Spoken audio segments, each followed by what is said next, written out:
I was kind of surprised to see this this morning when I turned on the news. I saw Donald Trump at Arlington Cemetery, and he was honoring fallen troops. I was kind of surprised because Donald Trump's not the president, but not too surprised. Just I was like, shouldn't be Joe Biden or Kamala Harris, who's at Arlington Cemetery, laying this wreath honoring fallen troops? But they cannot. They can't do it. So right now, Donald Trump, who is not the president, is the one honoring our fallen troops. And Joe Biden's on vacation, indeed. Kamala Harris is, we don't know where she is. She's got nothing on her schedule. She's just MIA. Now, it's actually quite simple why they're not there. One, it's the fault of the Biden-Harris administration, and namely Kamala Harris, who took credit for the Afghanistan withdrawal, saying she was the last one in the room. So that's being reported.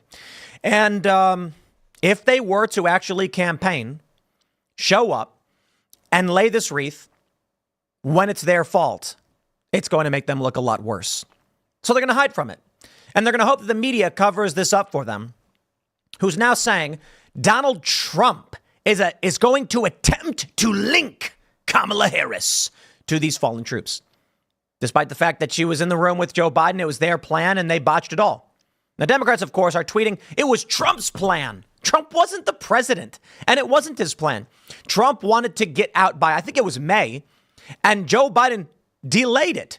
That wasn't Trump's plan. But these people live in fractured chaos reality where they make things up. And don't worry, I got the receipts. These people overwhelmingly trust the corporate press, despite the fact the corporate press is always wrong. Not always wrong.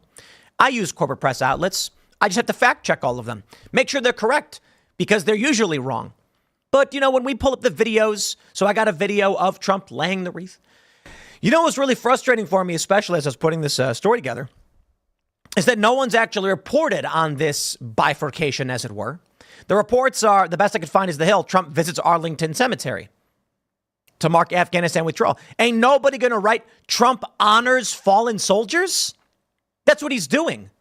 No, because the corporate media is part of the Democrat media industrial complex that wants to support evil, degenerate. What more do I have to say? They're lying to you. That's it. So they're not going to actually tell you the news. But we'll talk about that. We got bigger news, too. Vindman's back, both of them, actually. One's running for office. The other is issuing this veiled threat to Elon Musk. You see, Pavel Durov, CEO of Telegram, was arrested over the weekend. He's a billionaire. He was flying into Paris on a private jet, and they arrested him. Why? Because he won't moderate Telegram. Wow. Vindman says Elon Musk should be nervous. And you guys know who this Vindman guy is. Deep state shill who helped launch the fake impeachment against Donald Trump, for which they are the criminals.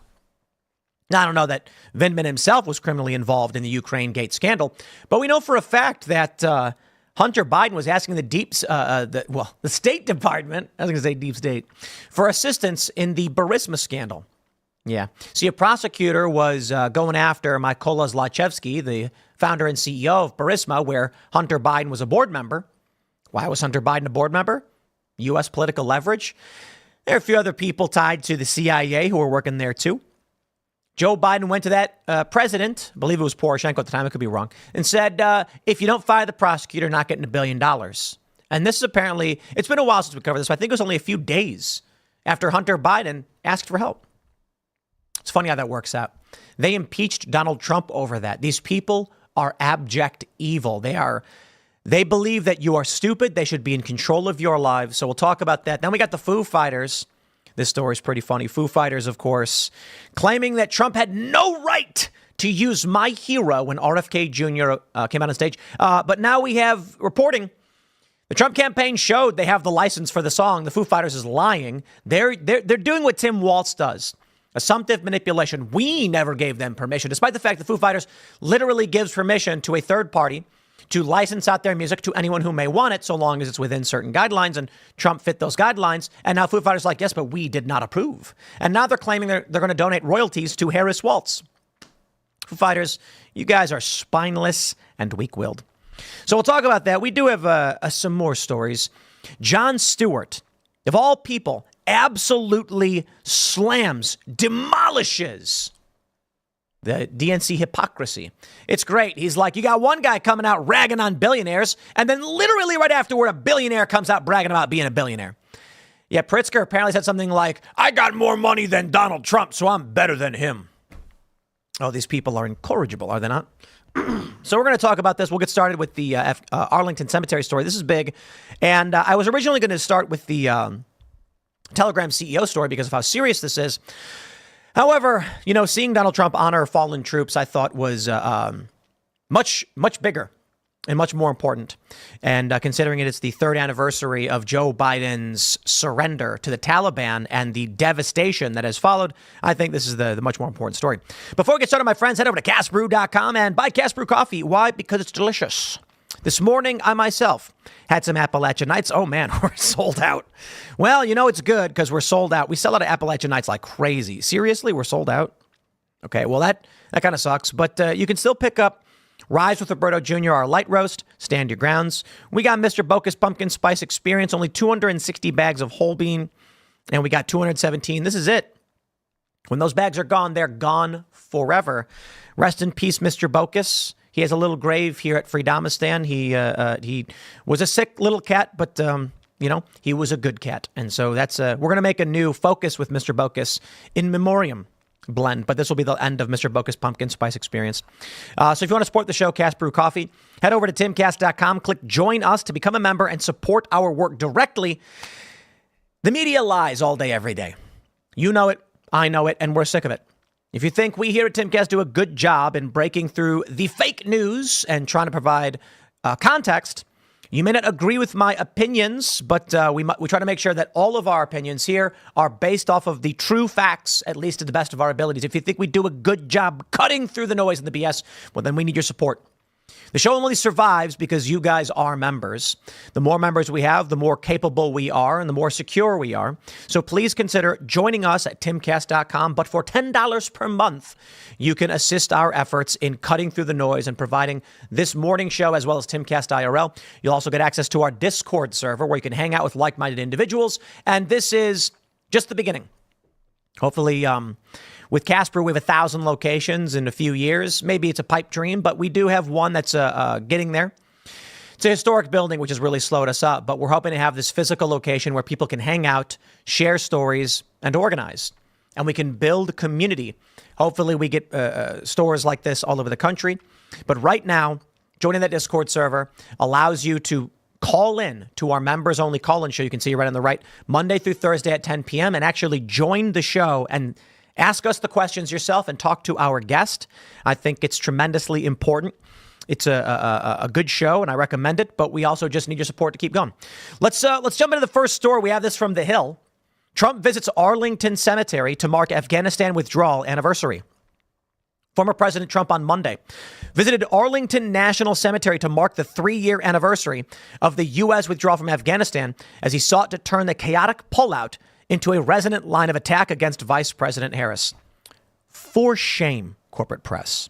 You see, I'd like you all to understand something. I am not someone who believes that Donald Trump is this altruistic saint who has descended upon this earth as a demigod-like figure to help all of mankind. Look, I think Trump is a guy. I think he's a good dude. I think he's a pretty good dude. I think he has his character flaws. Who doesn't? But I think he's a good guy. I think he's got motivations that are, numerous. One of which is I do think Trump wants to do good, right? I think he wants to help people. I think he wants the world to be better. I think a lot of people do. I think there are a lot of misguided Democrats and there are a lot of evil Democrats. There are a lot of evil Republicans and there are a lot of altruistic Republicans who are genuinely trying to do the right thing and help. Trump has some of that within him, but I do not see him as this altruistic guy. I certainly don't see him as someone who goes to honor dead troops just for a political line of attack. And this I take great offense to. He seeks to turn the chaotic pullout into a resonant line of attack against Vice President Harris. It's just disgusting, okay? You don't need to include that line because you don't know what he's thinking. How about this? Donald Trump is there honoring our troops who laid down their lives believing in this country. And it's sad, too, what the Biden administration and Harris did to these young men and women, these brave men and women. But how about this? How about we just say Donald Trump is at Arlington, marking the 3-year anniversary, laying a wreath. That's it. You don't got to read his mind. You don't got to this is just the most disgusting thing. They want to make it so that the only reason Trump is there is because he's got a one-up on Kamala Harris. Kamala Harris could have been there too. Joe Biden could have been there too. This is why I can't stand the corporate press, because this is not relevant to the news. Let's give you the real headline. Former President Trump on Monday visited Arlington Cemetery to mark the 3-year anniversary of fallen soldiers, of soldiers who died during the Afghanistan withdrawal. That's the headline. Now, I can call it botched. I can call it failure. I can call it the surrender. Those are my opinions. But the news is Trump is there laying a wreath for fallen soldiers, period. That's the information you need to know. Whether you want to interpret this as Donald Trump as altruistic and genuinely in his heart laments the loss of life, or you want to believe that Trump is just going, nah, now I'll get Kamala Harris. Believe whatever you want to believe. I personally think Trump is there because he cares about our troops. I think the majority, I don't believe there's just these singular absolutist positions that Donald Trump is like, the only reason I'm going to go. I think he knows exactly what it means that he's there. But I don't think it's so simple to say he wants to make he's trying to make the pull out an attack on Kamala Harris. I think Donald Trump is thinking, I have a duty to be here. That's it. Let me tell you my personal opinion. Did Donald Trump go to this wreath-laying ceremony simply because he is sad at the loss of life of these troops? No. I think that is a large component of what brings Trump to this ceremony. I think Trump went to the ceremony because he feels a duty and responsibility as someone who was the president and someone who wants to be president to let the people of this country know that we as Americans care for these troops. I believe that is the first and foremost motivation of Donald Trump. So how about this? How about we open the story with former President Trump on Monday visited Arlington National Cemetery to mark the 3-year anniversary of the U.S. withdrawal from Afghanistan and honor the lives that were lost in the failed pullout by the Biden-Harris administration.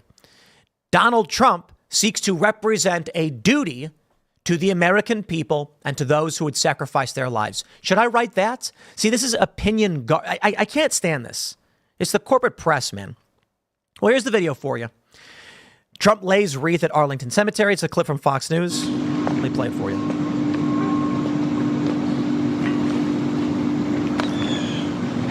For those that are just listening, this is the laying of the wreath.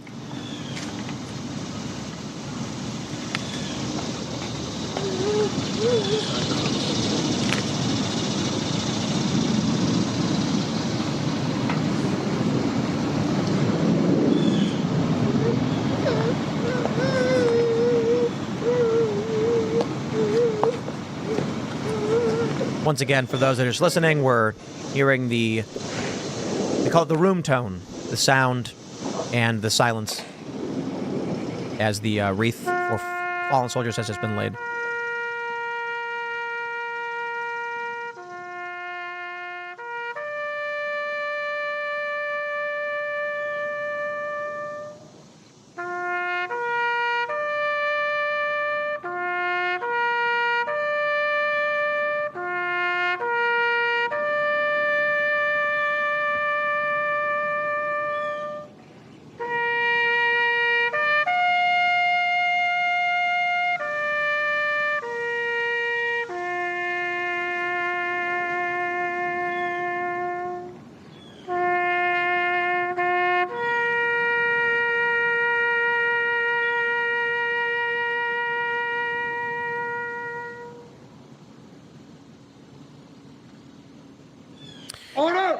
And that's the clip that we got.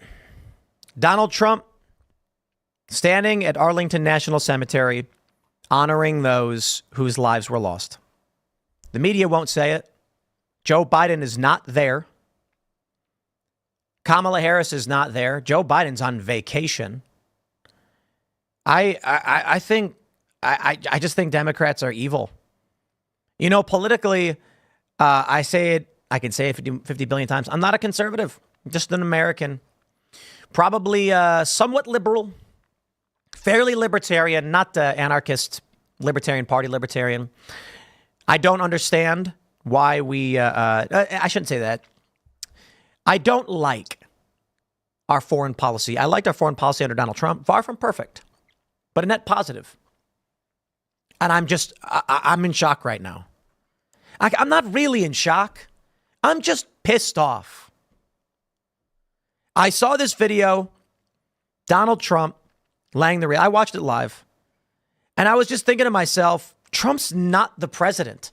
Right now, Trump is just some guy. But he showed up. He showed up. Because I think that Trump largely feels that he's got an obligation and a duty. I'm sure Trump laments the loss of life, just like everybody else does. I think Biden and Harris are embarrassed.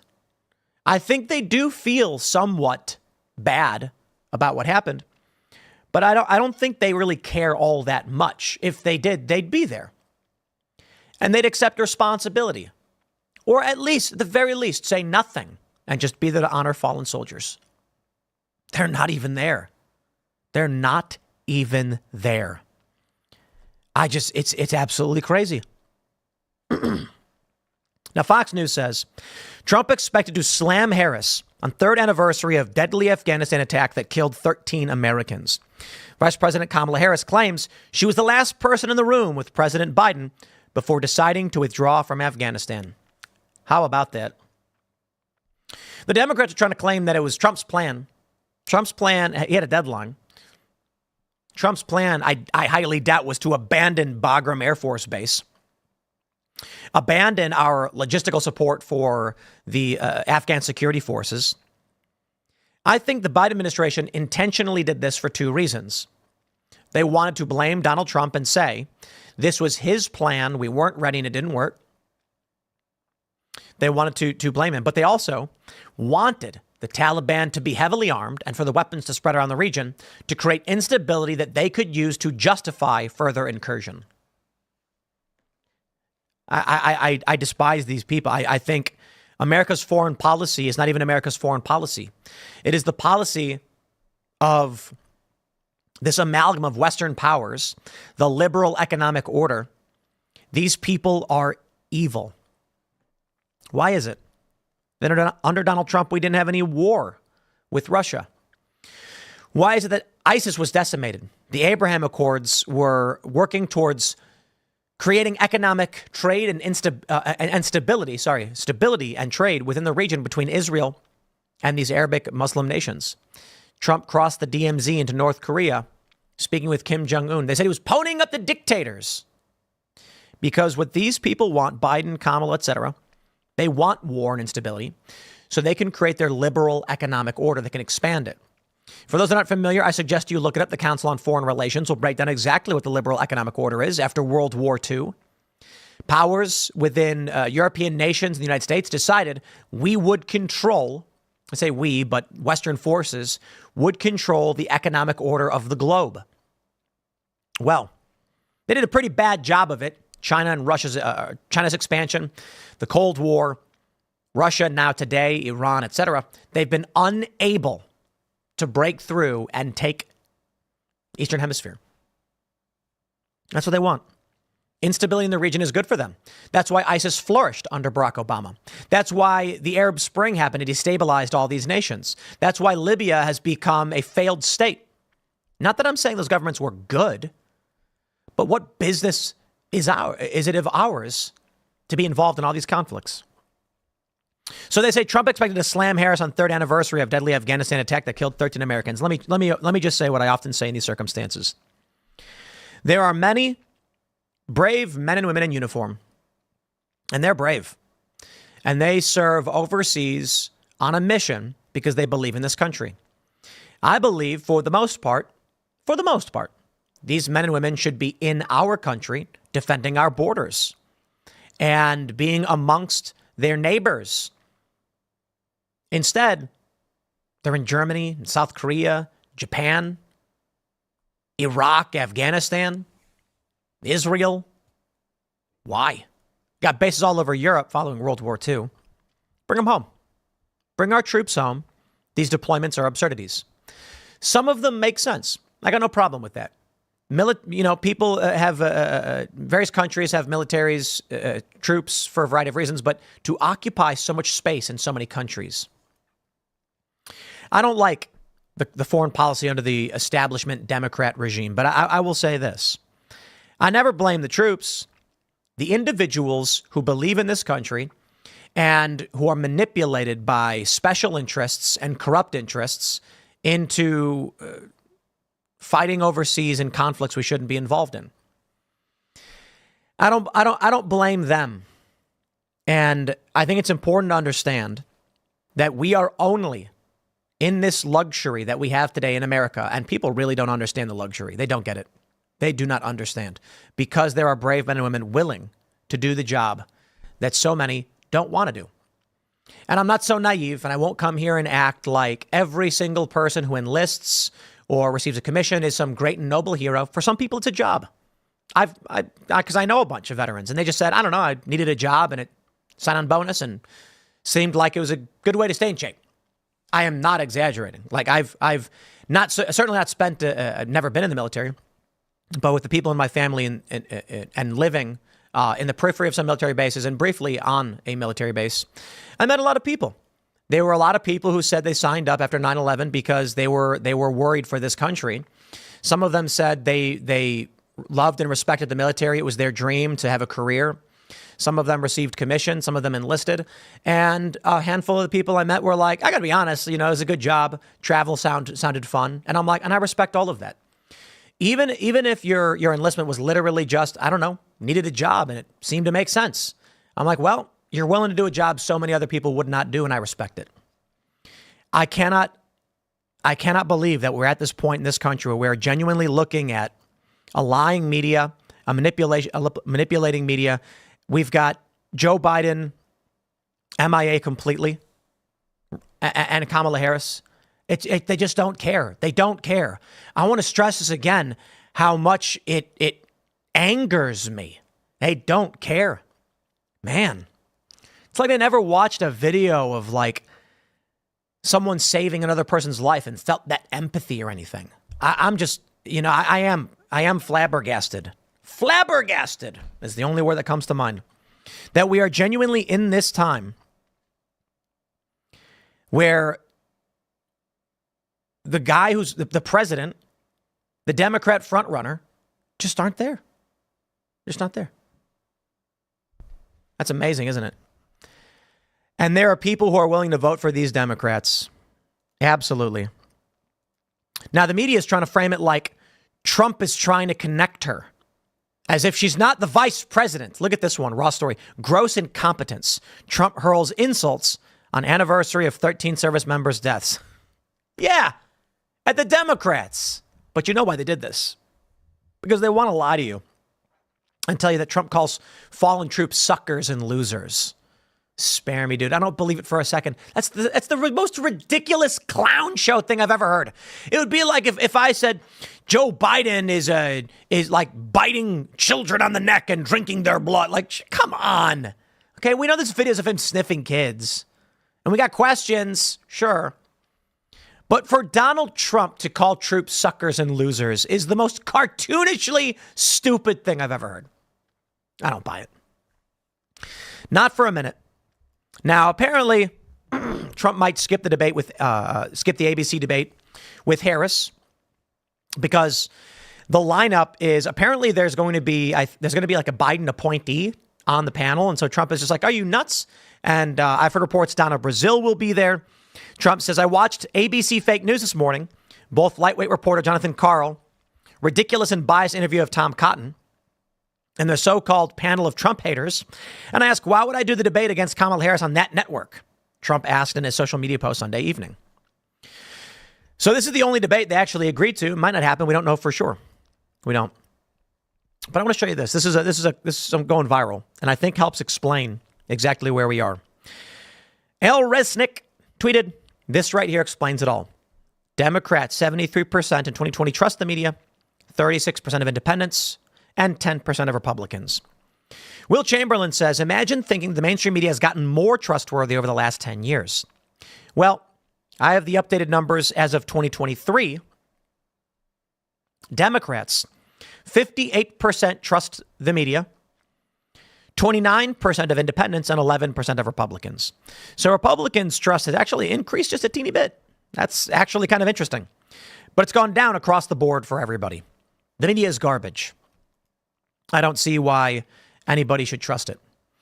But I got to tell you, my friends, it's the Democrat industrial complex. Here's Robert Reich. This guy is evil. And I'm sorry. I'm not here to spare anyone's feelings or to play any stupid games. At a certain point, you recognize evil has no intention of compromise, and you're not going to convince them to stop. You have to win in the political arena, and we have to tell them this does not fly in our culture. We have to hope and build a culture of people who have integrity and believe in honor. Here's Robert Reich, who says Kroger had gross profit margins above 20% over the last 5 years, is using dynamic pricing to gouge us further. Paid its CEO $15 million, 502 times a typical Kroger employee. Wants to acquire Albertson so you have nowhere else to shop. Corporate greed at its absolute worst. Gross profit. Meaningless. Kroger's net profit was 1.43% for the quarter ending April 30, 2024, in line with the industry average of 1.6. This gross profit doesn't include operating expenses. Robert knows this. He's lying to you on purpose because he's evil. That's the thing about Republicans and Democrats, man. Democrats hate their voters and want the worst for them. Republicans also don't like Democrat voters, but are desperately trying to save them from themselves. Chef Andrew Gruel chimes in. This is dishonest and deceitful. He is using the term gross profit because it sounds like a lot to someone who doesn't understand profits and loss. Gross profit doesn't include rent, utilities, salaries, insurance, marketing, etc. Kroger's actual net profit was around 2%, 1.6 on average in the industry. This means they make 2 cents on every dollar they bring in. It's just more propaganda to trick people who don't understand business. As for CEO pay, sure, it's probably excessive, but even if you remove the CEO altogether, the net profit would probably change 0.0000001%. $15 million is not excessive. Nope. I think a $15 million salary for Kroger is totally fine. And I think even if they were making a 20% profit margin, I don't care. Net profit. I don't care. Private businesses can sell for whatever they want. Bye-bye. Monopolies, they got a problem with. They want to merge with Albertsons and they're gouging. It's effectively price fixing with extra steps. Nah. This is why we have this is what regulation is for. Regulation is not to tell a business they have to sell things at a certain price. That's psychotic. Regulation is just to be like, it's to referee. Hey, guys, you're price fixing, okay? Now you're defrauding the public. That's not. We want real competition. I don't believe that in an absolute free market, laissez-faire economy, you get true competition. You get powers coalescing, you get price fixing. There's got to be a referee. That I'm fine with. This guy, however, just a liar. That being said as well, if you don't pay the CEO what he's worth and could get competitively anywhere else, he leaves and your company suffers for it. It really is true that these CEOs do a lot to make these companies function. 100%. Now, $15 million spread out over all of the Kroger stores. I got to tell you, man, let's say this. Let's say you have 100 employees. And each of those employees makes, on average, $68,000, $70,000 a year. You want to give a bonus. And you say, what's a good amount to give someone for a bonus? $1,000 at the end of the year? That's not bad. That's $100,000 to come out of the company coffers. Yikes. That's a lot of money. That's a lot. You're going to be making a lot of money to cover that. And it's rough. Because you're thinking like, well, I'm going to take $100,000 from the company, which can do a lot for the company. It can cover the cost of insurance for a long time, actually. It can cover utilities, help this company run. It can be in our rainy day fund. or everybody gets $1,000. What's $1,000 going to do for the average person? A lot. Don't get me wrong. But $1,000 to the average person tain't nothing compared to $100 for the business. So the business takes a bigger hit to give everybody a teeny bit. And that's the challenge. Think of the inverse.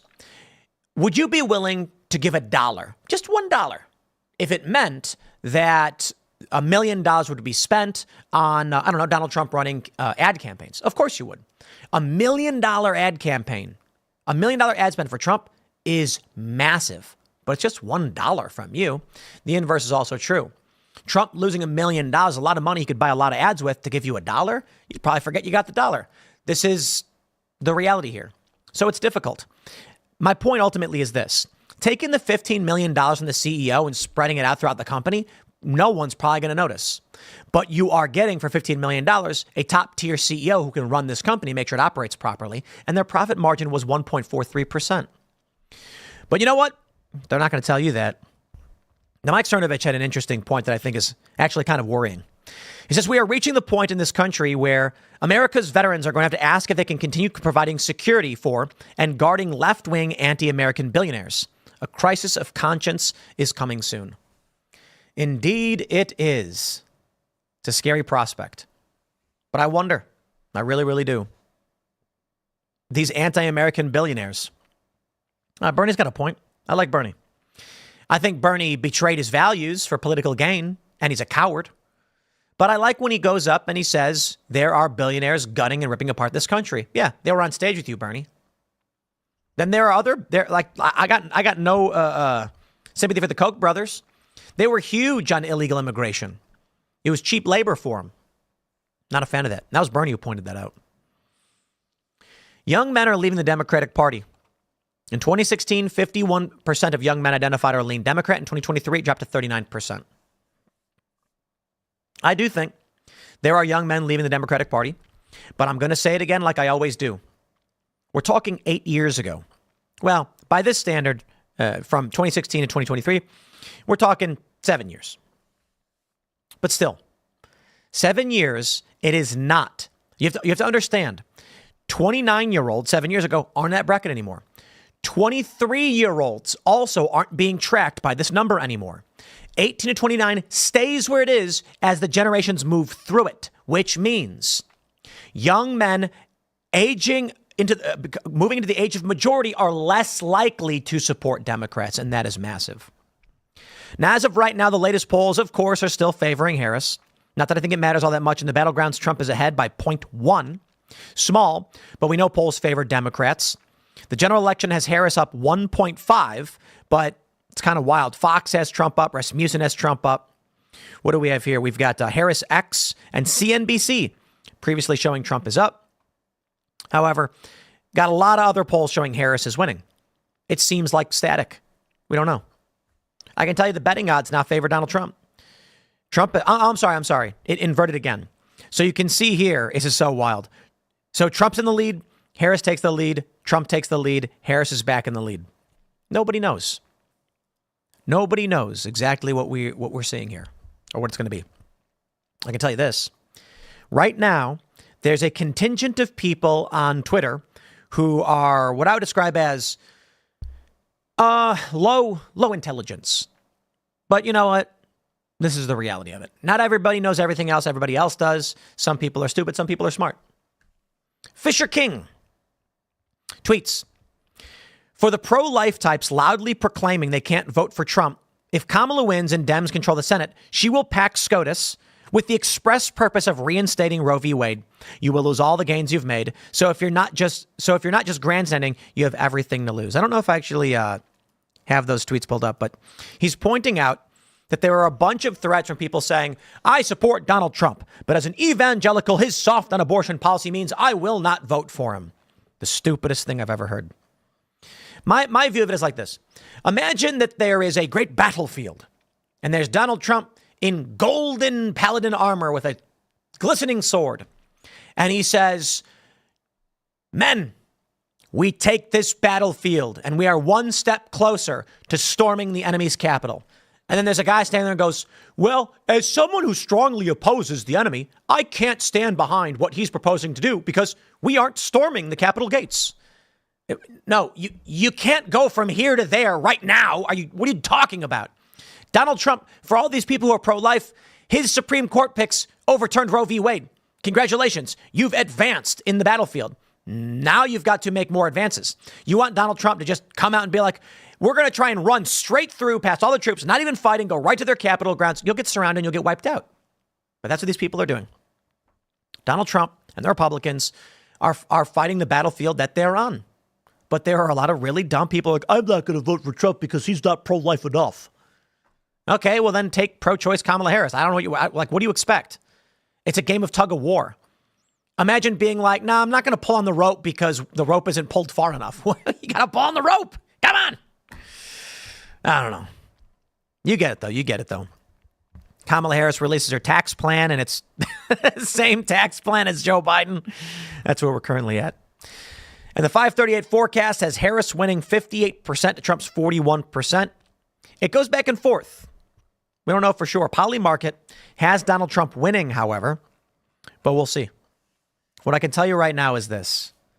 I genuinely take offense to what we have seen from Kamala Harris and Joe Biden today. Donald Trump showed up at Arlington, and the first thing I thought was, Trump's there? He's not the president. I think Trump feels like he has a responsibility. It's really simple. First and foremost, if you want to be president, you have to be there. You have to do your duty. I think that's what was motivating Trump first and foremost. Responsibility. You do not get to be the president. You do not deserve to run for president if you're not willing to stand for our fallen troops. And that's it. And Trump said, I will. I have to. Second to that, I think Trump is sad about the loss of life of these brave young men and women. I think Trump gets it. I don't think Trump understands exactly what these people go through, what they think and feel. And I don't think Trump understands, I don't think he knows really how the families feel, but I think he empathizes. Everybody knows suffering. And so Trump, I think, for the most part, just feels duty-bound. Now, of course, Democrats are going to be like, they're going to claim I'm saying these great things about Trump. Look, I don't think Trump woke up this morning crying, saying our soldiers are dead. How could they? And went there. I think he woke up and said, the people of this country expect me to stand for these fallen soldiers, and I will. And that's the job. Whether no matter what it is you feel. Joe Biden and Kamala Harris. Biden is the president. Kamala wants to be the president. Even if they don't care, even if it's their fault, they have an obligation and a duty to be there. And you know what's sad? You know what really is sad? Is that I know if Harris showed up and she stood next to Donald Trump as they laid that wreath, Trump would have shook her hand and they would have left. It would have been it. There would have been no insults. There would have been no slurs. There would have been no campaigning. They would have both stood there and done their duty as two people who believe they deserve to be president. I know Trump would have shaken her hand. She would have shaken his, and they'd have left. But you know what's funny is some people might say she wouldn't shake his hand. No. If she showed up, if she had the wherewithal and the sense of responsibility to actually be there, yeah, anybody would.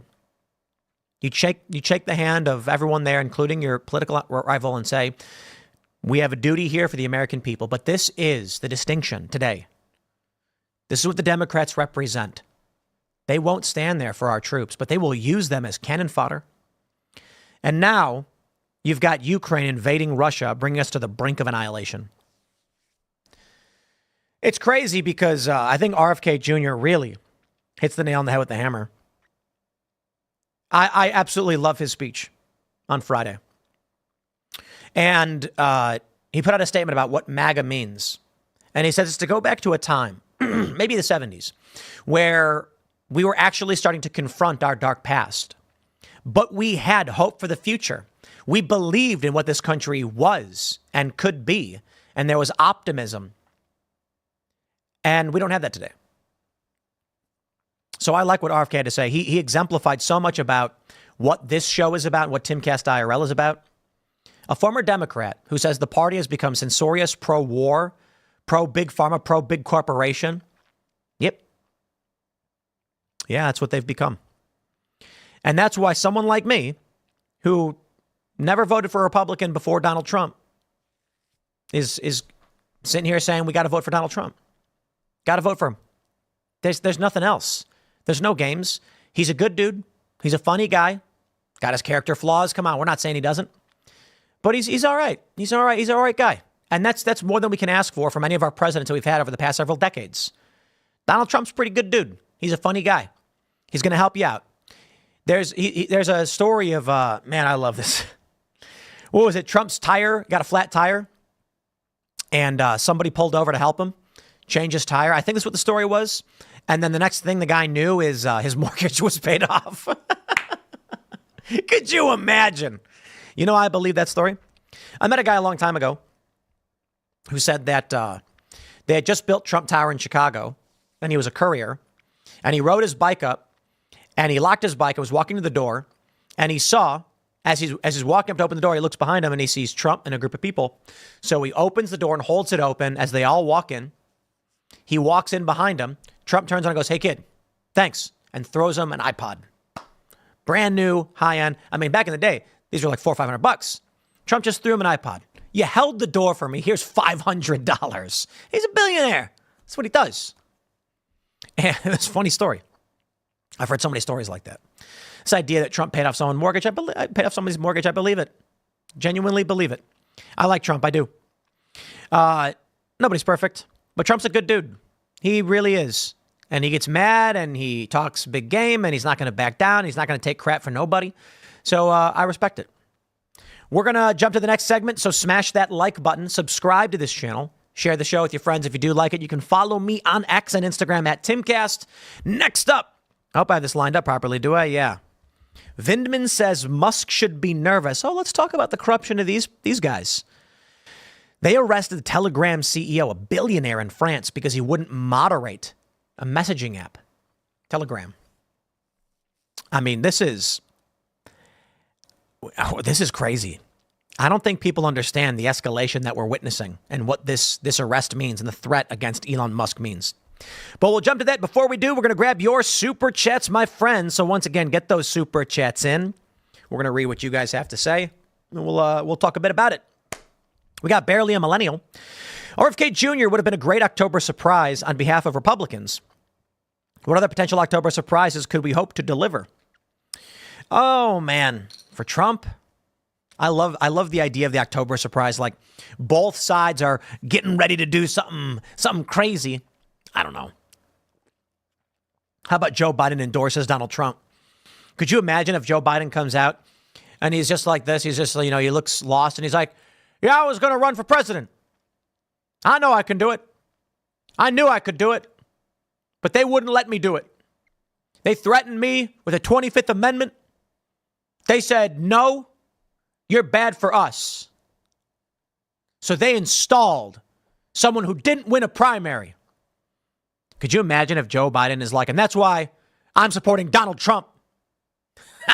That's one way to avoid going to jail. All right. Big Cheese says, Tim, Destiny says he knew the show with Loomer you took down, but he's mad because she is not blacklisted from the show just like him. Oh, he's jealous, huh? Dude, first of all, let me just say, the whinging. I deserve to be on your show. What? Who cares, dude? I was saying, like, someone asked if we'd have Destiny on the show, and I was like, why? He's glorifying death and advocating for more. Why would I bring him on the show? Laura Loomer, let's break this down. Let me help you out, Destiny. Okay? All right. Laura Loomer came on the show, and near the end of the episode, I said, if someone commits a crime, they should be criminally charged. And there should be real evidence. I love that Democrats were like, real evidence? Yes, I'm saying don't criminally charge people unless you can prove it. I want real evidence. Laura Loomer then said, if they're guilty of treason, they should get the death penalty. We pulled the show. You can't do that. And we don't accept that. Okay. It's true. She's not wrong. Okay. The penalty for treason is death, up to death in the United States. But I don't like the rhetorical escalation. I don't think these people are traitors Traitors levy war against the American people or provide aid and comfort to our enemies. Now, if you can prove that eventually, then maybe we'll get there. I think this is sedition. It's the undermining of the country for their own agenda. Now, some would argue it's levying war against the American people. It's not. That's literally, levying war was meant to be that you were joining with a group of people and actually attacking and trying to destroy. It was usually a traitor is someone who betrays you for someone else. Sedition is trying to undermine and destroy government. The difference is, Laura Loomer said, well, she certainly feels that way. She apologized. And she said she didn't realize that you couldn't advocate for what is the law in the United States without getting taken down on YouTube. Destiny gloated over and over and over again about a guy being murdered by a psychopathic murderer, advocated other people experience the same thing. And I'm like, dude, you nuts? Come on, dude. He understands the difference. He's just, the other thing too is like, come on, Destiny, stop trying to bait me. It's so cringe.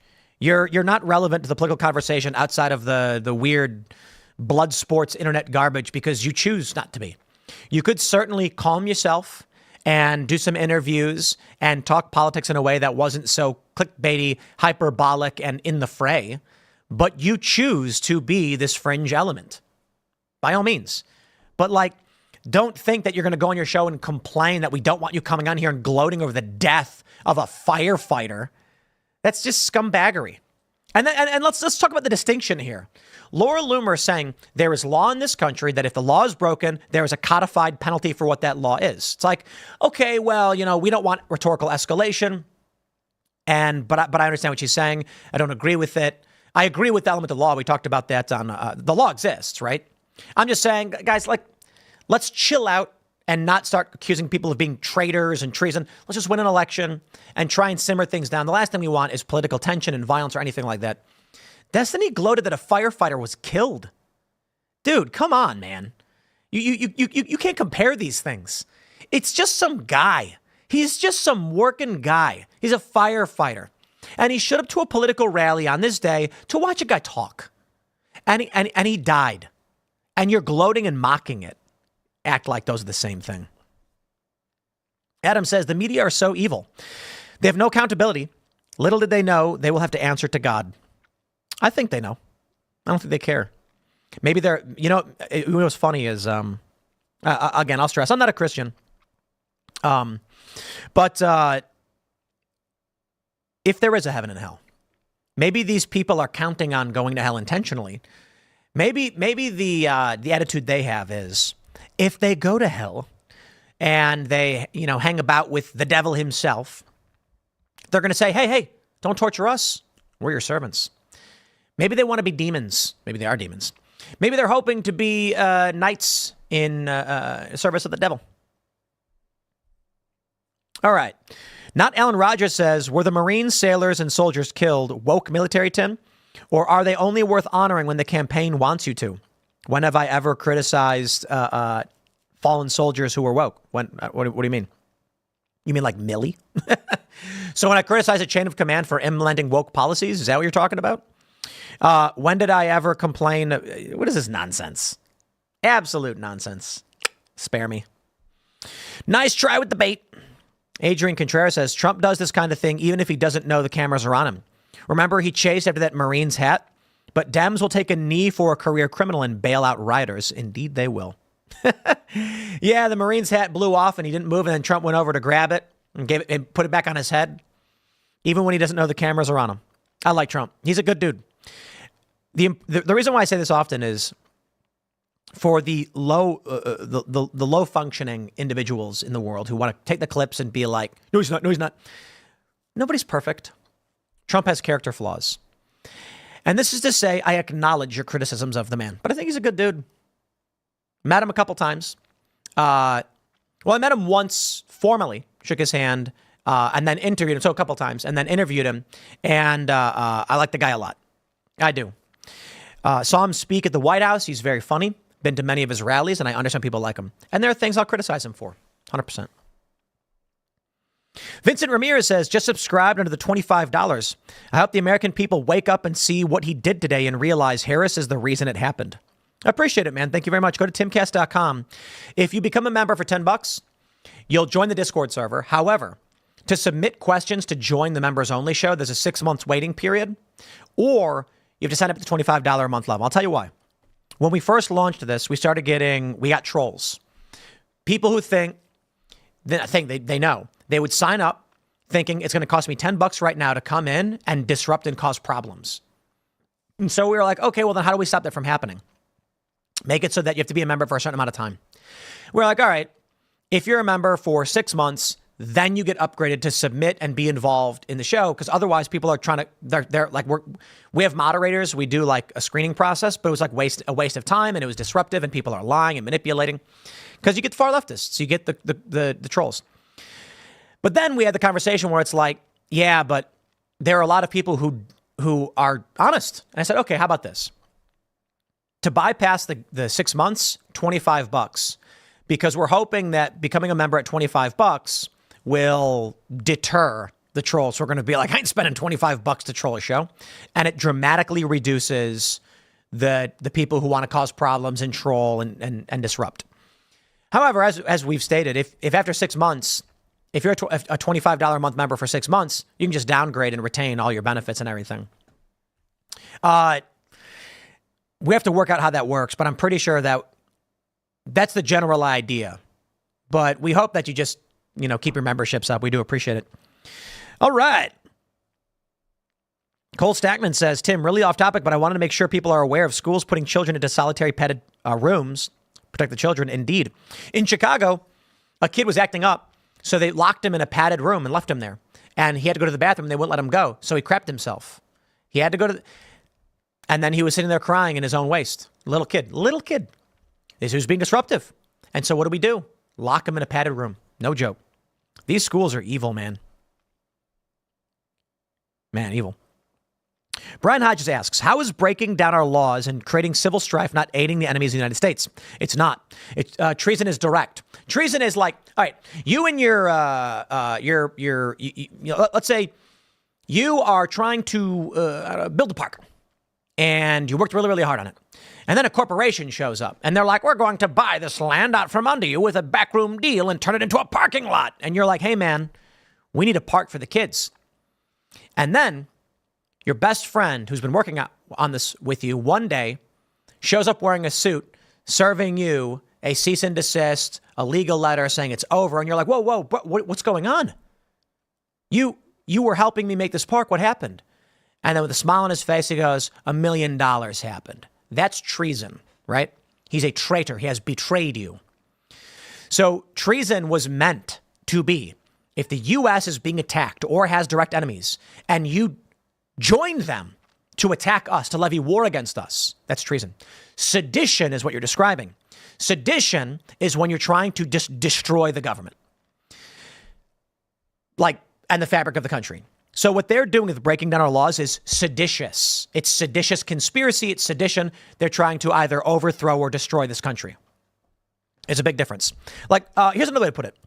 If they succeed, they seize control of government, right? In treason, China would be seizing control of our government. That's treason. I mean, there's probably an overlap for sure, but I think the distinction is important.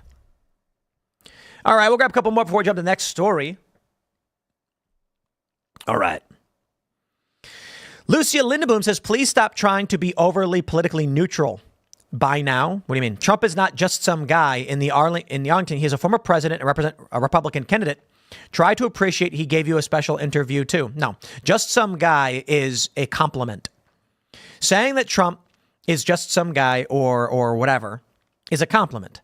Trump is a human being. And there are good human beings and there are bad human beings. I do not put anybody on a pedestal. Donald Trump just happens to be better than most people. And I do believe that some people are better than others. It's a question Michael Malice asked. It's a great question. The distinction between the left and the new right. I don't know if I think it's fair to say it's the only distinction. Many people have their definitions, but he said, ask the question, do you believe some people are better than others? Liberals will go, and people on the right will go, yes. Well, because it's a fact question. Yes. Well, you can ask, I guess, clarify what you mean by better than others. No. Simply put, interpret it any way you want. There's no clarification. Perhaps we can say disaffected liberals be like, what do you mean by better? Like morally or like at racing? The truth is some people are better than others in a variety of ways. I recognize that. Some people are better sprinters. Some people are better sneakers. Some people are better at guitar. Some people are morally better than others. Some people are degenerate filth that would see this country burn to the ground and destroy the world for no reason. And some would seek to preserve it, protect life, and try and make people live better lives. Certainly some people are better than others. Donald Trump is better than most. He's a good dude. Smart guy, ran a great business, made himself very wealthy, has given back at most opportunities. But when I say this of Trump or Trump Jr., and I'm not sure that did I say in the show that Trump is just some guy? Trump shows up because he's duty bound as a former president and as someone who wants to be president. When I speak of Trump Jr., I call him just some guy. I'm not sure did I call Trump just some guy in this one? Doesn't seem like something I would say, but maybe I did. I don't know. Trump Jr., I call just some guy. Because Trump Jr., and that's a compliment. Trump Jr. is a good dude.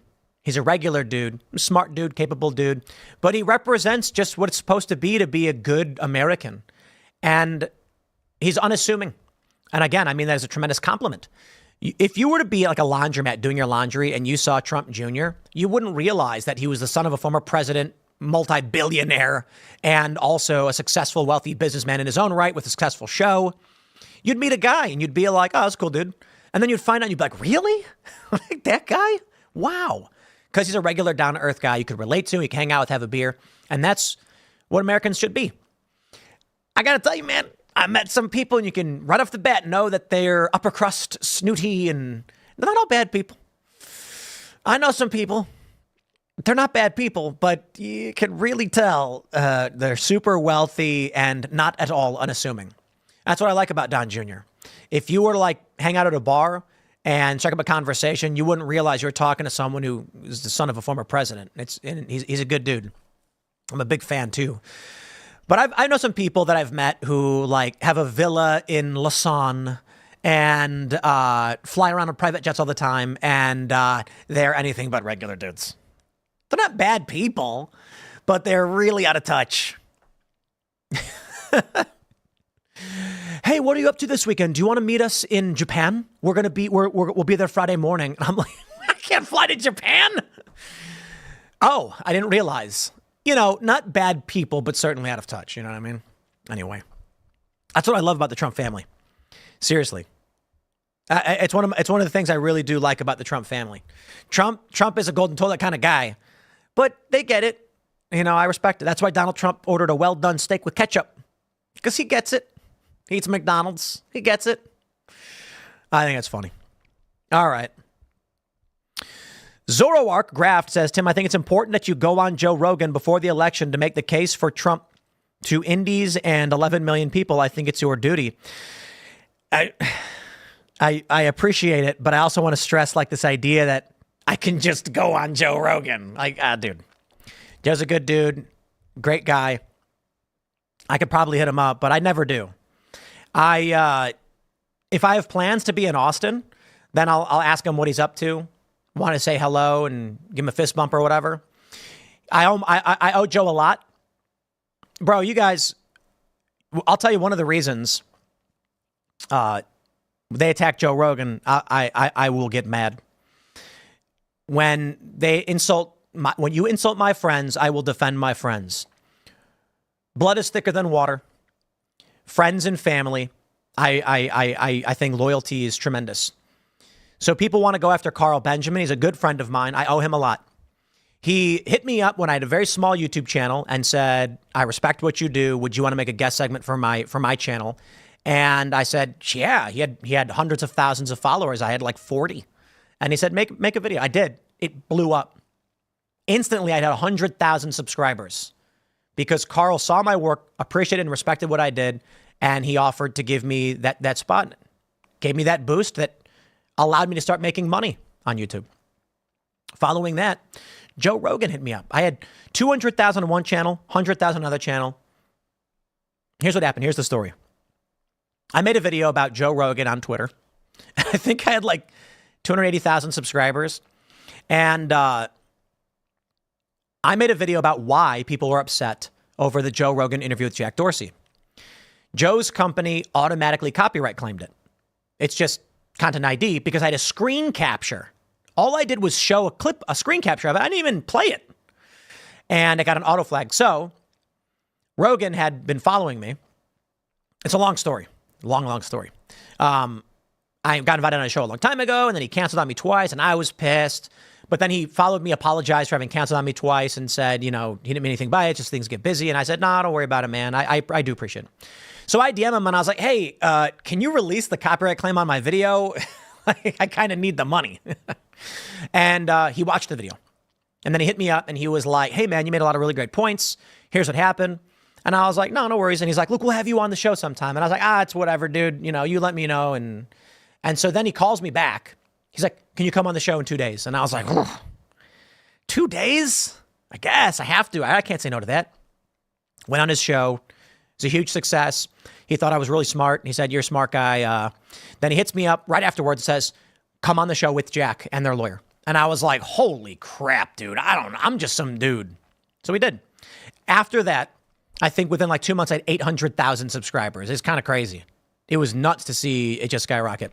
And so I am grateful to Joe for believing in me and giving me that opportunity and exposing me to such a great audience. But I got to tell you one more thing. When we all got sick, Joe Rogan paid for not just my medical treatment, but my family and my friends.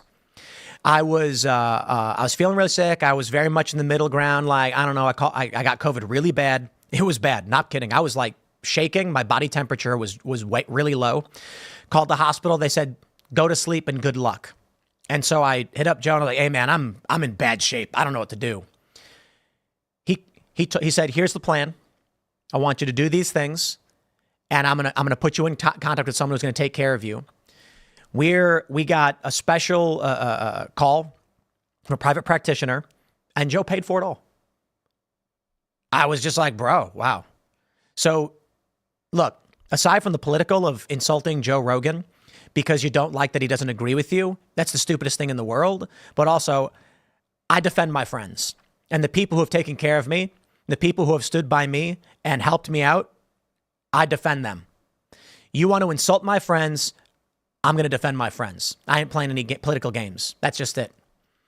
F you, those people are my friends. That's my view. Let's jump to this next story. And we'll talk about Elon Musk, who I also like and will defend because he's a good dude. From Fox News, Vindman says Musk should be nervous after Telegram CEO was arrested. Free speech absolutist weirdos. So here's the big story. The Telegram CEO, Pavel Durov, is being accused of not taking sufficient action to limit criminal activity on the messaging app. He got arrested for this. Now, there's some interesting questions. Really, I do mean it. Interesting questions about what it means to operate a large platform and to allow criminal activity on those platforms. Let me first, before we get into it, propose one question to you. If someone owned a club and there were criminal gangs trafficking children in that club, and he said, hey, look, man, it's a private rental space. I don't know what anybody's doing in these rooms. It's none of my business. Would we tolerate that? The answer is absolutely not. I don't know that we would arrest the owner of the business who has no idea what's going on, though, right? You'd go in and arrest the criminals. I suppose the question here is they demand that he provide them access to be able to go in and do these investigations. But there's interesting questions about this. I think the action taken against this guy is completely wrong and it's terrifying. I believe he's Russian and French, and France arrested him when he was landing his plane in France. And they're accusing him of, it's basically that. He wasn't doing enough to limit criminal activity. CNN, let's start here. You know, we love CNN. Detention of Telegram founder sparks debate about free speech and criminal activity online.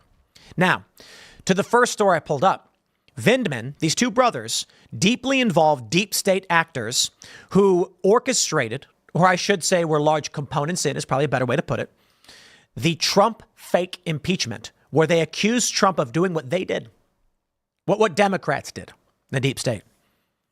Now that this guy's been detained, arrested, Vindman is saying Elon Musk should be nervous. Should be nervous. Here's what CNN says. The detention of the Russian-born billionaire founder of Telegram, a messaging app known for its unfiltered content, has sparked debate about freedom of speech and illegal content on the internet. Pavel Durov, 39, was detained at Paris's Bourget airport Saturday on a warrant related to Telegram's lack of moderation, which has led to money laundering, drug trafficking, and the spread of pedophilic content on the platform, according to CNN affiliate BFM TV. Durov was traveling to Paris from Azerbaijan aboard his private jet, the network reported. Telegram, which boasts about 900 million users, is a crucial communication tool in many countries, used for everything from day-to-day chatting to disseminating government messages. On Sunday, the Russian embassy in Paris confirmed Durov's detention and said it was in contact with the entrepreneur's attorney. The French prosecutor's office has not responded to CNN's request for comment. Durov's detention raises questions about whether tech bosses should be responsible for the content on their platforms. A prospect Telegram called absurd in a statement issued Sunday defending its CEO. Encrypted communications apps like Telegram are free speech to some and an on-ramp to the dark web to others, said Duncan Clark, chairman of BDA and a technology expert. The app is known for its high-level encryption and limited oversight on what its users post, which makes it highly susceptible to disinformation, conspiracy theories, hate, and other harmful content. So what? Disinformation, conspiracy theories, hate, and harmful content? Define harmful content. The rest are all free speech. Now, harmful, if you're talking about criminal activities and trafficking, we agree there. That's a problem. And that's why I don't think this one's so cut and dry. I do not believe in absolute free speech. Now, some might argue, no. I believe in absolute free speech. That doesn't include, no, hold on. Free speech, absolutism means as long as you're not engaging in the action yourself, you're allowed to say whatever you want. Share whatever you want. I don't agree with that. That's absolute. Understand what absolute means. I think most people can agree that there are limited circumstances where we do censor. I am a big fan of censorship. I am the biggest fan of censorship. Let me tell you.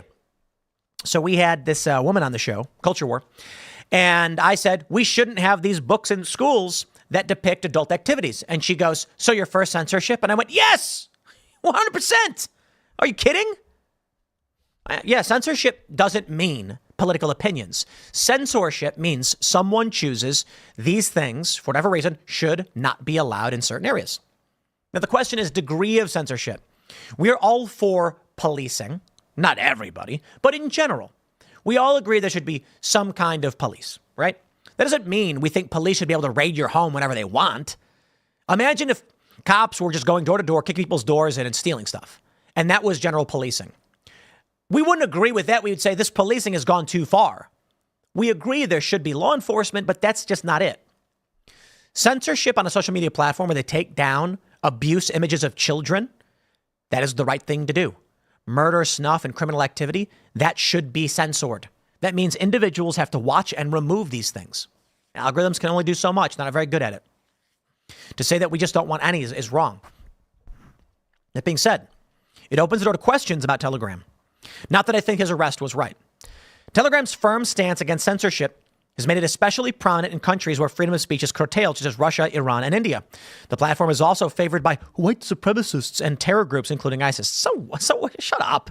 White supremacists and ISIS use Facebook. That's true. Telegram is also very popular in Ukraine, where it has become a vital tool for sharing news about the war and warning about air raids. In its Sunday statement, Telegram said Durov had nothing to hide, and it was absurd to claim that a platform or its owner are responsible for abuse of that platform. Telegram abides by EU laws, including the Digital Services Act. Its moderation is within industry standards and constantly improving. It added in its statement posted on X, formerly known as Twitter. The detention is a sign that France is cracking down on the lack of moderation on platforms like Telegram, Clark said. European Union regulators have ramped up scrutiny of tech giants and invoked a flurry of new laws designed to rein them in. This year, concerns about foreign disinformation and meddling in European elections prompted EU officials to investigate Meta and set up special agencies focused on combating disinformation, particularly from Russian trolls. So now we're seeing they actually do have standard moderation. This is one big lie. Telegram is massively popular even in the United States. Many people use it because a lot of these other platforms had banned them. So they found ways to share information the government did not like. Many of these people sharing information aren't sharing anything criminal. It's dissent against government. However, this move, it's because he probably wouldn't provide them a backdoor to spy on people based on politics. I believe that's the real answer. Which brings us to Vindman. Alexander Vindman. Yaroslav Azniuk says, Pavel Durov got arrested. Here's what this means for the U.S., EU, Ukraine, and Russia from the perspective of a Ukrainian tech entrepreneur who's been covering Telegram's Kremlin connections. He goes on to post a thread. We'll get there in a second. Vindman, who was famous for testifying in the Trump impeachment, false impeachment trial, says, while Durov holds French citizenship, is arrested for violating French law, this has broader implications for other social media, including Twitter. There's a growing intolerance for platforming disinfo and malign influence, and a growing appetite for accountability. Musk should be nervous. He's correct. I wouldn't say Musk should be nervous. I should say Musk should be excited. There is a whole new world standing before us. And that means you, Vindman, when you write this, that includes you. You are malign influence. So should Trump win and Elon Musk win, it's actually you who should be nervous. Indeed. I tweeted that. Now, Yaroslav goes on to say, I was following Durov's story the last 17 years, more or less, since the early days of VK. VK is basically like Russian Facebook. What we're seeing now is a sharply negative reaction from the right-wing X users, starting with Elon, Tucker, JoinMyKim.com, Cobra Tate, and others, demanding to free Pavel and stop censoring free speech. However, they fail to mention the allegations against Pavel are serious. He never complied with the content moderation rules, allowing arms trafficking, illegal drugs, human trafficking, and worse to flourish on the platform, using UAE jurisdiction as a safe haven. As TF1 reports, French authorities are checking for possible connections to the Kremlin. And also, Pavel Durov is a French citizen and is not subject to exchange or extradition. And on this topic, we have a collection of selected investigative pieces from KremlinGram.org and a nonprofit studying Telegram's security and its potential ties to the Kremlin. I'm going to pause and just say, none of this matters. Of course they're going to accuse him of these things. Of course they're going to claim he was allowing these crimes. It's the only move they have to make. I don't believe them. I don't trust them. So Elon Musk, huh? He should be nervous. Let's start from the beginning, my friend. Let's start from the beginning. Trump whistleblower Eugene Vindman accused of violating federal election law in Virginia congressional race. The public is all too familiar with politicians not acting honorably.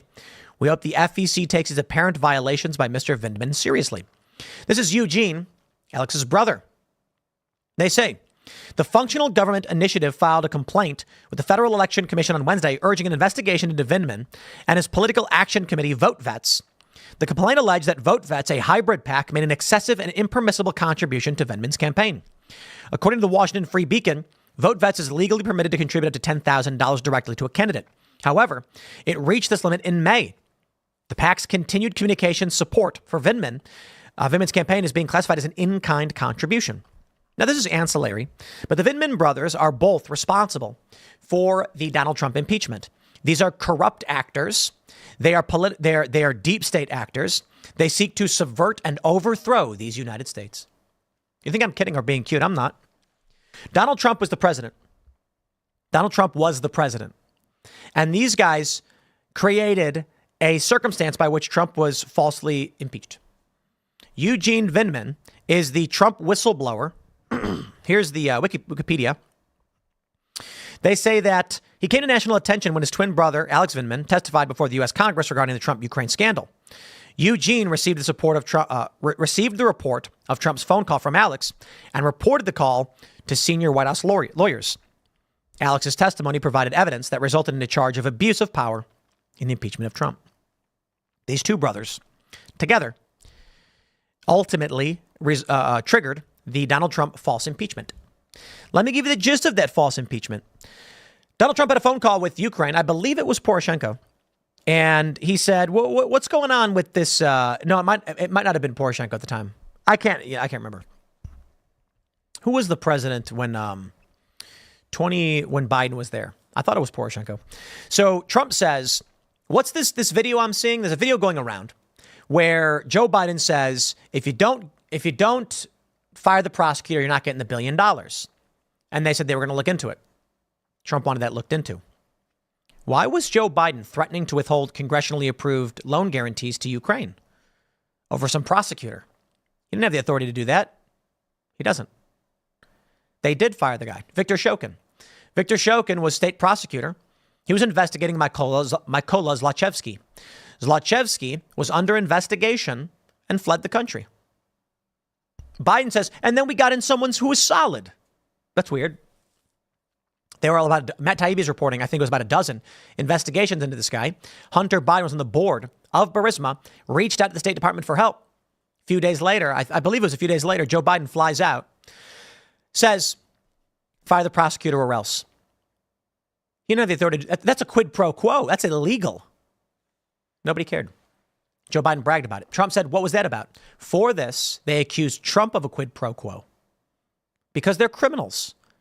They broke the law and they got caught. And Trump was trying to have them held criminally accountable. But he needed the evidence, as is Trump's duty. For this, they impeached him because they're evil. They're criminals. Criminals have been running the U.S. government for a very, very long time. And we got lucky that Trump got in. Far from perfect guy, but not a criminal. Oh, I'm sorry. They'll lie to you. And they'll say he's a convicted felon. If you're low IQ or a liar, you'd believe that. It's not true. The charging documents for Donald Trump in New York say, quote unquote, another crime. There's no crime listed. They just put another crime. What was that? So they say Trump's a felon because of, quote unquote, another crime that was never adjudicated. You can't just say that. I can just say that too then, right? Oh, in the court of me, Joe Biden's a convicted felon. Oh, I just made it up. That's ridiculous. There's no actual codified law that Trump broke. Oh, I mean, they want to argue it was falsifying business records, right? That's a misdemeanor. Trump wasn't charged with that. Trump was charged with falsifying business records in furtherance of another crime. What other crime? There isn't one. Therefore, Trump was not actually charged with anything. It's fake. But these guys are all in on it. They're evil. And now they're threatening Elon Musk. Absolute weirdos.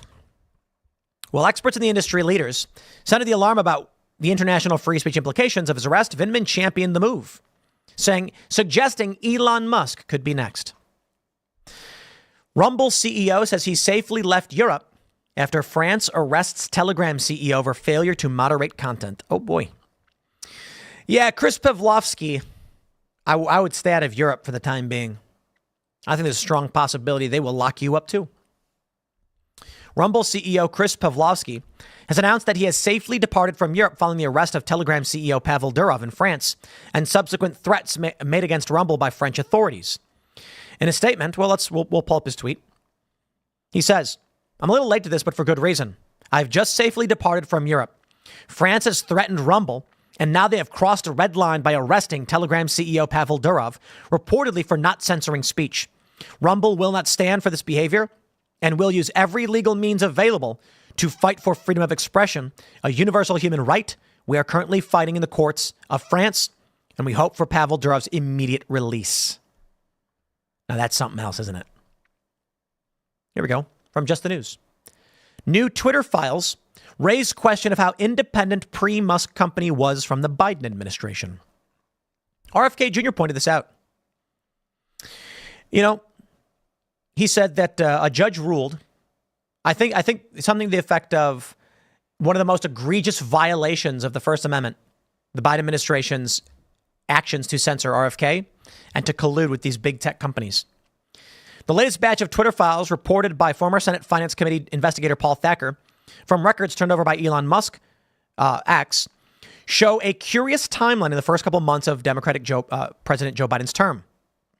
Within 2 weeks of the inauguration, the company covertly hired a global strategic advisory and commercial diplomacy services firm, co-founded and chaired by former Secretary of State Madeleine Albright, to seek states' help in dealing with censorship pressure from India. On the 2-month anniversary of the Biden administration, Politico reported on a new blob that had formed from alumni from the firm, Albright Stonebridge. At least 10 had taken top foreign policy jobs, including UN ambassador, deputy secretary of state, two undersecretaries of state, and the deputy national assistant security advisor to Vice President Kamala Harris. Another became chief of staff to the now Democratic nominee for president's husband, First Gentleman Doug Emhoff. Very interesting. Paul Thacker says Politico reported around the same time that 10 of Biden's top foreign policy crowd came from Albright Stonebridge, the Blob. The new tranche of internal emails calls into sharp question claims by Democrats, including House Weaponization of Federal Government Subcommittee ranking member Delegate Stacey Plaskett, quote, and their allies in the media that Twitter did not collude with federal agencies and was free from Biden administration pressure to make its own censorship decisions. India's censoring of social media drove Twitter right into the arms of a lobby shop of foreign policy experts staffing the Biden administration, he said. How can a company be reliant on government advice and help make decisions independent of that same government? They can't. That's the point.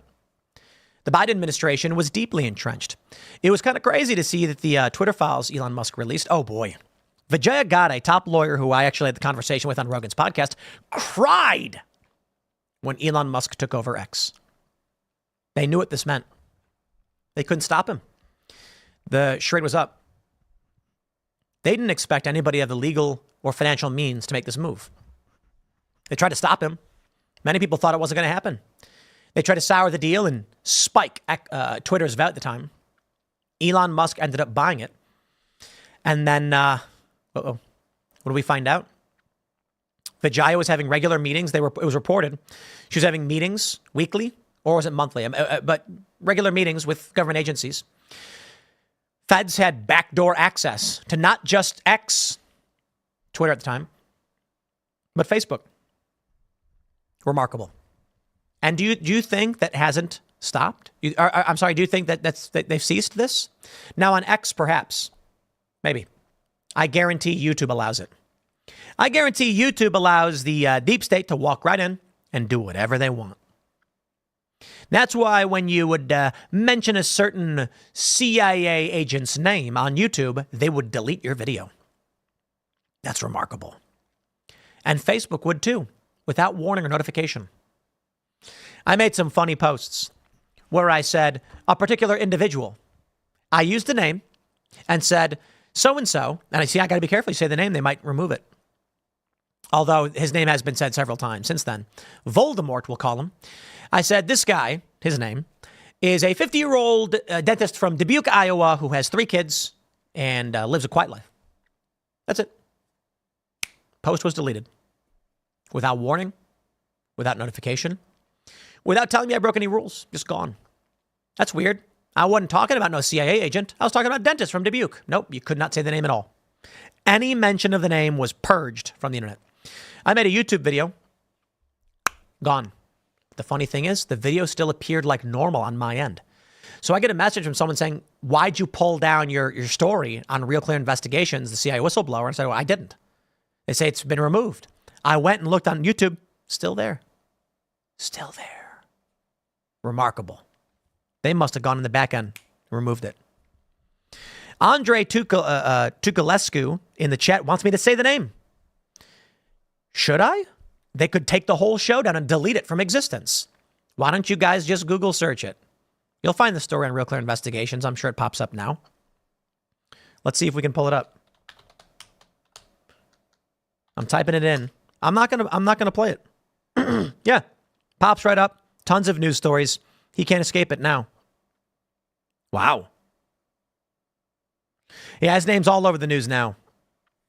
But it's silly when people tell me to intentionally get the show banned.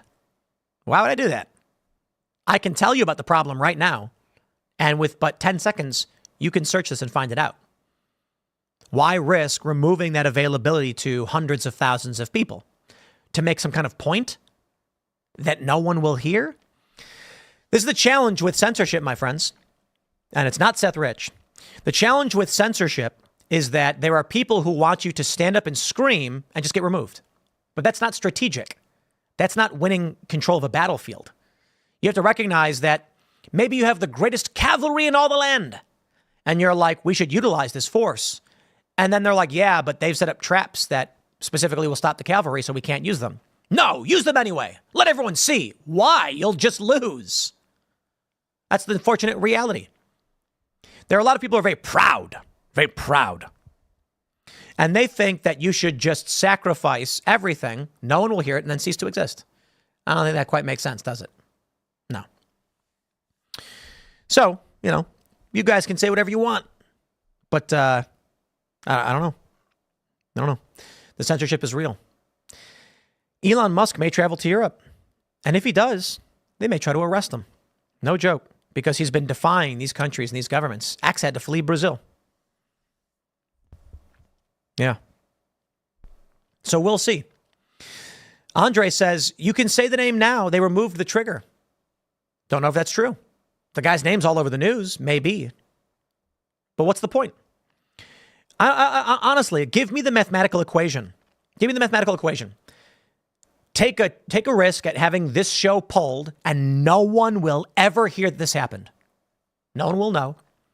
And then someone one day walk up to them and say, did you know that Facebook did this? That's not true. I never heard that. You made that up. Just to make a point? Why? I don't understand. It's tact and strategy. To win, you have to recognize where your strengths and weaknesses lie and what your attack vectors are. It would be like punching a guy in the shield.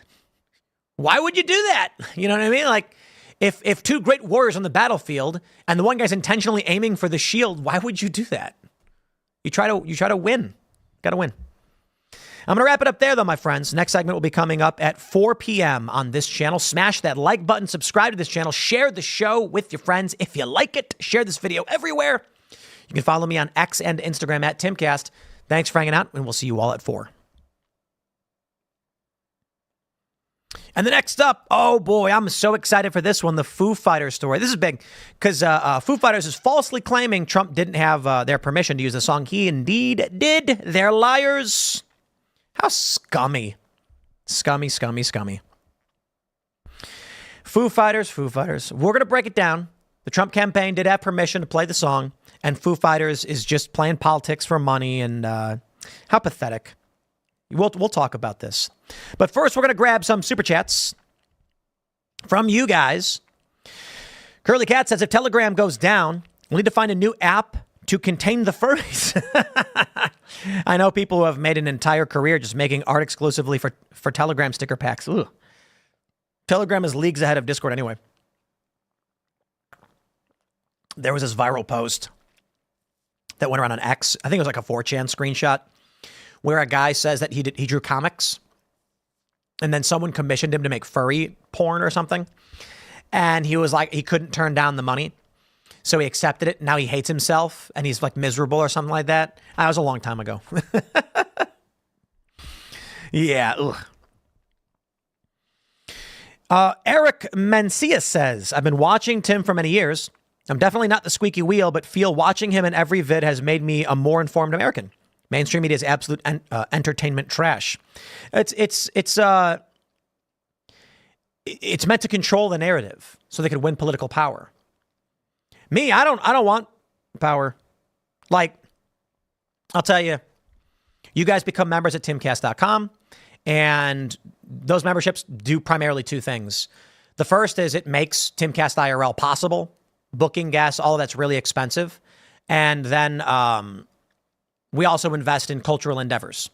So Cast Brew, for instance, when we do the promos for Cast Brew, let me fill you in on the internal workings here. We used to do ad rolls. I would say, hey, here's a company. They we do one pre-roll at the beginning of IRL, and they'd pay us a few grand or whatever for that shout out. And it was decent. When we launched Casper, we were like, we want to own our own companies, we want to own our own brand. We'll make more money sponsoring ourselves. It's true. But the sponsorship money that we got from the ad reads went to Timcast. And that money was used to pay salaries and cover materials and cover travel. Now that we're doing Cast Brew, that money stays in Cast Brew. And we're using it to try and grow the brand because we want to create physical spaces. So that has meant that Timcast has done less revenue because we shifted that to Cast Brew, which is a different company. So that's just, I don't know, just something I'm pointing out, I guess. So the memberships are helping us with like Boonies, Inverted World, Pop Culture Crisis. We're trying to make more shows. I'll give you a really good example. I think the Boonies is one of the most important. Boonies HQ website is, we're working on the new site. The skateboards are going to be ready for sale very, very soon. And we've got a whole bunch of promo boards. The boards behind me that you see typically are preliminary art. We've changed the art a little bit. The boards are relatively the same. The Boonies logo has changed. We've restyled a lot of the graphics. But I'll tell you why it's so important. Skateboarding was relatively politically neutral forever. When the industry started dying out, leftists started to push themselves in. They've created their own companies, which I'm not going to rag on. They're allowed to exist. They can do whatever they want. I'm not going to say their names. But there are companies dedicated literally to just trans and queer skateboarders. And that's fine. I got no beef. Do whatever you want. But then they start putting up their flags in skate shops. Then they start putting up their stickers at skate parks, injecting skateboarding with politics. And so we are going to do the inverse of that. Boonies, what we've produced, has been politically neutral. We've advocated for nothing political and no candidates or anything like that. We want to make sure that the whole cultural space represents sound, solid, regular American values. That means we're not going to tell you to go vote. We're not going to put the 10 commandments on skateboards or something like that. It means we're going to push out the woke. And it's funny because with the skate park thing that's been going on, the locals, here's the really funny thing. Washington Post ran an article about the skate park, and the guy they interviewed lives in Pennsylvania. So I've been told by the locals, they're like, that guy doesn't live here. And the locals who skate there and have been building up the spot, who have actually skated here now and we've hung out with on numerous occasions, who are big fans, and we've hooked up with helping. It's ridiculous how much they lie. But here's the point. These guys who caused us problems, who don't even live here, say we don't, explicitly stated, we don't want their politics here. What? Neutral American, pro-America politics? Yet the skate park the skate shop they do invite flies the Progress Pride flag. They have been injecting skateboarding with this, and we're going to push that out and say skateboarding's for everybody. Oh, I mean, if you're like LGBTQIA, whatever, you can skate. No one's got any beef with you. Have fun. Come skate the park. I don't care. But don't fly your flags and turn our recreation and culture into a means to spread your cult. I don't care if you're a Scientologist. You're allowed to skate. I don't care if you're a Buddhist or a Muslim or you're trans. We'll all skate together and we'll have fun. We're skating. That's all we're doing. But don't come to my skate park flying your flag and proselytizing for your ideology, because we're not doing that. That's the cultural endeavors there. All right, we'll grab a couple more here. Disturbed Turtle says, one policy that I would love to see Trump implement is term limits. I don't know if I agree. That's a tough question. Term limits means no Ron Paul, no Rand Paul, no Thomas Massie. It means that corporations then rotate in their special I don't know. I'm not in favor of that. We have to have a debate about it and really break this down. I don't know if I've thought about it enough, but here's the concern. If you could only be in for 2 terms in Congress or whatever, then corporations will run shadow campaigns to prop up and line up who they want to take over. Thomas Massie has proven himself largely popular. He has done things that people support. They believe in him. They know him, and they're going to keep voting for him. He's going to keep winning. Ron Paul was the same. If we put term limits, Massie gets ousted, and then it's impossible. I mean, perhaps then the answer is Thomas Massie then goes in campaigns for his successor and does that work, maybe. But he won't have the same amount of resource. It'll be very difficult. Maybe after he leaves, he joins the campaign and works on the staff of his successor. Maybe. Then you get congressional teams where it's like you've got generations of, that could be an answer. I don't know. All right. Kyle Schmidt says, Tim, did you ever get Independent's old logo? Indeed. Don't I have it right here? Yeah, I have it right here.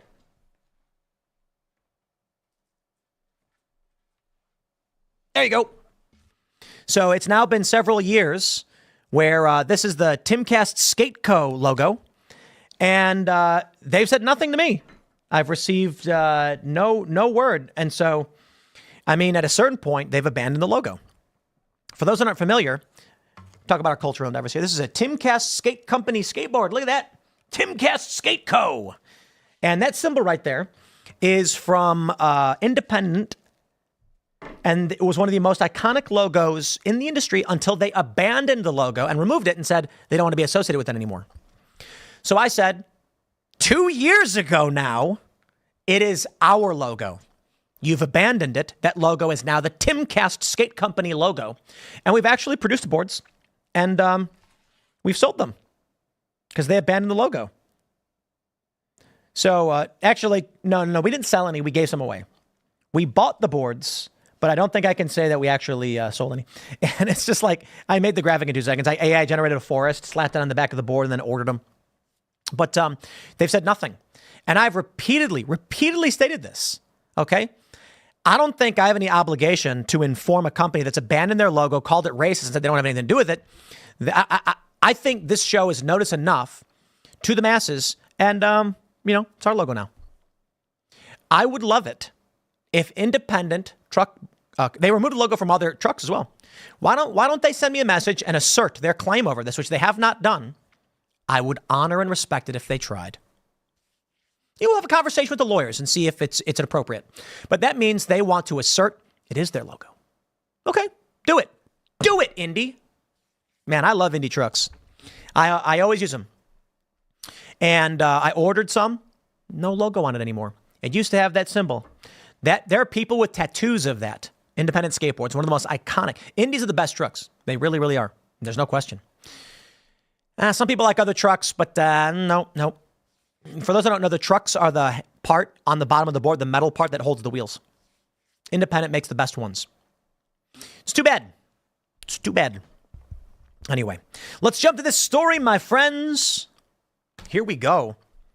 Foo Fighters falsely claimed Trump used their My Hero song to introduce RFK Jr. without permission. It's a lie. It's a lie. Look at this one. Foo Fighters will donate to Kamala Harris after Trump used their song My Hero. Scummy. It's just so pathetic, dude. It's so pathetic. Come on. Dave Grohl's supposed to be this hard rocker in the 90s, playing these songs, running around on stage. Be a man. Tell people, shut up. I don't care. They licensed it. Get out of here.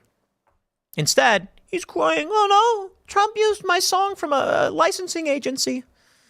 Here's the story.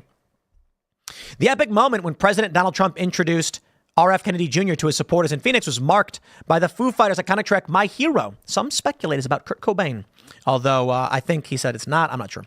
Kennedy suspended his presidential campaign on Friday and endorsed Trump. As pyrotechnics shot into the air and the two men shook hands before the packed house at the Turning Point Action event, the lyrics of the song played. The Foo Fighters announced on X that they'd never authorized the song for use by the Trump campaign. The Trump campaign responded saying that the campaign had indeed licensed the song using BMI's song view service. Oh, look at this. Did they take the post down? Usually when you see something like that, or is that an error on the part of, okay, yeah. This is just an editorial formatting issue on the part of Post Millennial. But here's the actual tweet. Wu-Tang is for the children said, hey, Foo Fighters, did you let Trump use My Hero to welcome RFK Jr. on stage? And they said no. They then tweeted, let us be clear. So I responded with this. The Independent has seen documents appearing to confirm the campaign had indeed licensed the song from BMI's song view service. We have a license to play the song, a campaign spokesperson said. They have seen the documents. What is this? I know what they're going to say. Before I even look at the replies, they're going to say, but the Foo Fighters never agreed. They never agreed. All right. I don't know what this clip is. Someone said also, I'm going to play it anyway. Music should be available to anybody that wants to hear it. I think that there should be no such thing as a price tag on music. Okay, maybe there's a price tag on the package that you buy. Music? There it is. There it is. Okay. We're not playing this game. They're lying, okay? And now they're saying that they're going to give the proceeds and the royalties to the Harris campaign. They've overtly just chosen a side. How about you just don't take a side at all, Dave? That's such a Weasley thing to do. For their part, Foo Fighters told The Independent Foo Fighters were not asked permission, and if they were, they were not granted it. The band went on to say that the appropriate actions are being taken against the campaign and that Foo Fighters will donate royalties made from the campaigns to the song to Trump's opponent, Kamala Harris. Min and X launched their own backlash against Foo Fighters, a band led by Dave Grohl. The band has also faced backlash for requiring their concert goers all get COVID vaxxed before allowing them to enter venues when the band is playing. Political commentator and musician Tim Pool asked, "Hey, Foo Fighters, why are you lying?" before saying, "Just for that, I'm going to cover Everlong." Maybe I'll do it right now. I wonder if I can get in trouble for doing that. "Hey, Foo Fighters, why are you lying? Just for that, I'm going to cover Everlong." I was kidding, right? But, maybe I should. The band has also faced backlash for requiring their concert goers to all get COVID vaxxed, as we know. Did they just quote the lyrics of the song? "There goes my hero. Watch him as he goes. There goes my hero. He's ordinary." Maybe I'll just play My Hero. I can play a ton of Foo Fighter songs, by the way. I grew up listening to this music. The words rang out amid cheers as Kennedy and Trump met on stage. The use of the song added energy to an already electric event in which Kennedy and Trump joined forces, and Kennedy urged his supporters in swing states to shift their votes for Trump. The two men are aligned on the issues of government corruption, which both of them have vowed to deal with should they win. Trump also promised to create a commission on presidential assassinations in honor of RFK Jr. That's amazing.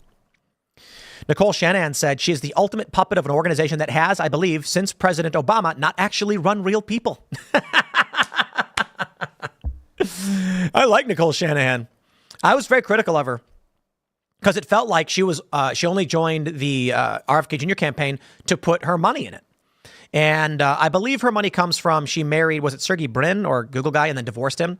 And then she was putting that money into the RFK Jr. campaign. I like RFK Jr. He's a good dude. He's a good candidate. I long for the days where the race would have been RFK Jr. versus Trump. Would have been amazing. RFK Jr. versus Trump was the presidential race this country deserved and needed. Because RFK Jr.'s got a lot of bad policies. He's had a lot of bad things in the past. But he talks about issues that actually matter to all of us. He says environmental toxins and chronic illnesses are a huge problem for this country, and the government corruption, et cetera, et cetera. Donald Trump would likely agree. Now, here's the fascinating thing. If you look at someone like Luke Rudkowski, who has a shirt that says convicted felon for president. Here's a guy who's libertarian or anarchist or whatever he calls himself, but a very anti-government guy, actually getting behind Trump because I think reasonable people realize you have to do it. Mises Caucus libertarians are doing it. But Luke Rudkowski is also very conscious of all of these weird chemicals, plastics, phthalates, seed oils, et cetera. He talks about it quite a bit. RFK Jr. is the other side of that coin to Donald Trump. The COVID vax mandates were bad. Environmental toxins are bad. And Trump represents better foreign policy. Look at that debate. It would have been tremendous. Now, we're better off. I really do think we are. RFK Jr. is standing behind Donald Trump, supporting him and offering up his support on these areas of health and environmental issues and chronic illnesses. And I think that's a good thing for us. It's a great thing for us. I think RFK is probably not too good on guns. He called Columbus Day Indigenous Peoples Day and defended it and said that he said, I was losing my credibility for even questioning it. Well, that's an absurdity. I just think it's because he didn't have an answer. But I still do think he ran a good campaign. And I have tremendous respect for Shanahan and RFK calling out the corruption of the Democratic Party and doing what they had to do. Let's be real. RFK reached out to Kamala Harris and asked if there was a position. Could they negotiate? She said she rebuffed him. RFK Jr. is looking for this. I have my interests that I want to succeed at, and I will do what I have to do to get there. And if that means supporting Kamala or Trump, so be it. Kamala said no. Trump said yes. RFK said this is exactly what the problem was. He reached out to them. They said no. Proving our point now, RFK's family is coming after him, and they're accusing him of betraying the family. You know what's really weird, too? No offense to RFK Jr., but everyone in his family talks the same way. I'm not trying to be mean when I do this. They talk the same way like this when they speak. His sister was speaking, I think it's on CNN, denouncing him. And it's not as raspy, but she speaks very similarly. I wonder what causes that. I mean, it's a family thing, I guess. But I digress. They betrayed family. They said that he betrayed them. I'm going to tell you this one more time. For those that didn't watch the full live show, I'll make it clear that if you insult and attack my friends, I will defend my friends to whatever extent they need be defended. Maybe not, but I will. Because I believe loyalty is one of the most important virtues a human being can possess. It's very important. Blind loyalty behind someone who's evil is not a good thing. True loyalty and trust is extremely important, and I respect it. RFK Jr.'s got opinions. That's it. He has opinions. And so for that, his family denounced him. He didn't denounce his own family. He actually defended them. To betray your brother is just so brutal. To betray family. He's betrayed the party. You betrayed family. If they came out and said, listen, he's family. We love him. You know, he's going to have his opinions, and we encourage people to, if the family came out and said, we love and respect Bobby, but we disagree with him here, and we are really worried about a Trump presidency, so we would do the opposite. We would encourage everybody to vote for Kamala. I would say that's respectable. I can respect that. Instead, they said he betrayed us. He has made it. If his father and our dad was around, they'd be so upset. Blah blah. It's like disgusting. It's pathetic and gross. Now, as for the Foo Fighters, why are you lying? Why are you lying? Trump campaign insists they had a right. Let me break this down for y'all. Here's what the argument's going to be. They're going to say, no, there's a big difference between licensed song and Foo Fighters giving permission. No, there isn't. Foo Fighters knows they've offered up their song for license to anyone. And this means that if the Trump campaign licenses the song, they're allowed to use it. That is Foo Fighters giving permission. I also want to tell you a story. I got a story for all yous. You see, they called me a musician here at the Post Millennial. Well, the story goes like this. Is this story publicly known? I think the story is publicly known. I'll keep it light, though, because I don't know what the full details are. But the Daily Wire wrote a song called Together Again because they could not get the rights to play Happy Together one time. Now, why couldn't they have just licensed it the same way that Trump campaign licensed My Hero? Because the band usually knows. I think the issue is, I bet Foo Fighters knew. My opinion, they knew. The Trump campaign reached out and said, we want to use a song to play at a political rally. And they're like, sure, whatever, pay the fee. I'm sure their agent or manager said, yeah. And they're like, whatever. Then the backlash came. And they're like, no, we didn't do it. Foo Fighters should have come out and just said, look, man, music's for everybody. We have our song licensing for third party. We don't manage the day-to-day. It is what it is. Thanks and have a nice day. That's it. That's what I'd say. So I got a handful of songs. I think like handful of them. What do we have? We have like 5 releases. I think 4 of them hit Billboard. Maybe 3 of them did. I don't know. I can't remember. I think it might be 4. Anyway, if the Harris campaign licensed our song through one of the services online or whatever, I don't know if they could. I don't know if we use the same service as everybody else. But like, dude, honestly, if they played one of my songs at their rallies, I'd just be laughing. Like, I don't take it personally, dude. I'd actually be kind of flattered. I'd be like, wow, look at that. Democrats playing my song. Let me tell you something funny about the music we released.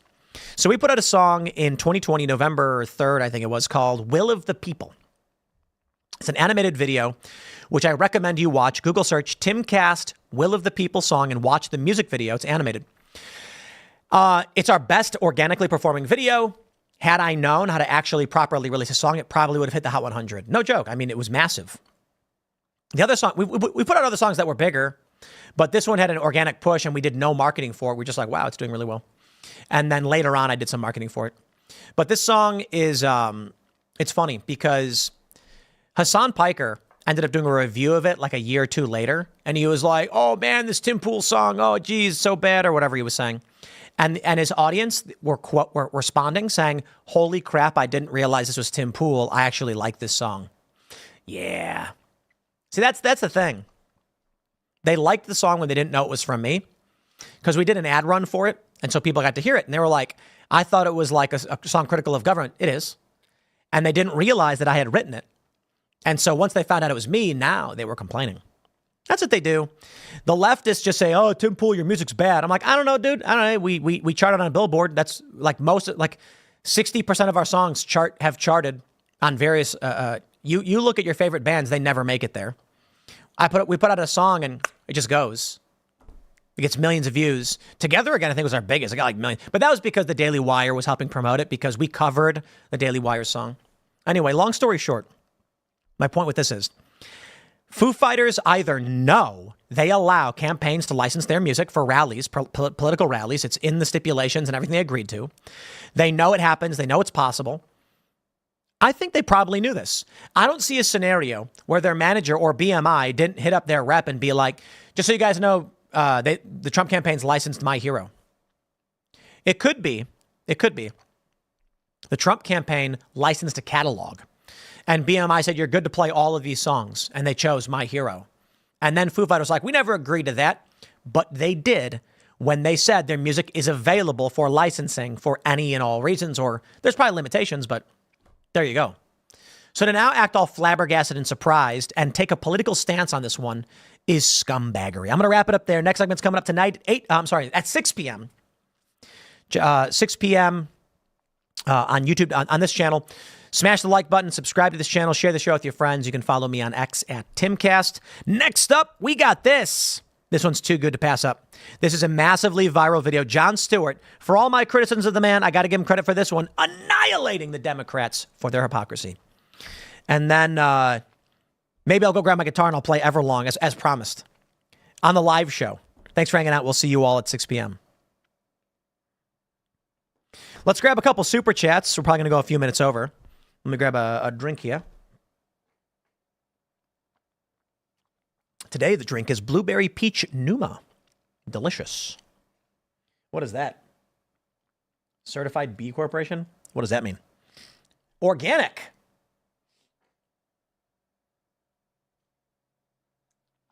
Excuse me. While I take a drink. All right. Fun says, any update on the Muse lawsuit? No updates. Didn't never happen. So, we released Will of the People. I'll give you a simple version. Will of the People song I wrote a long time ago. I planned this music video out for like nearly a decade.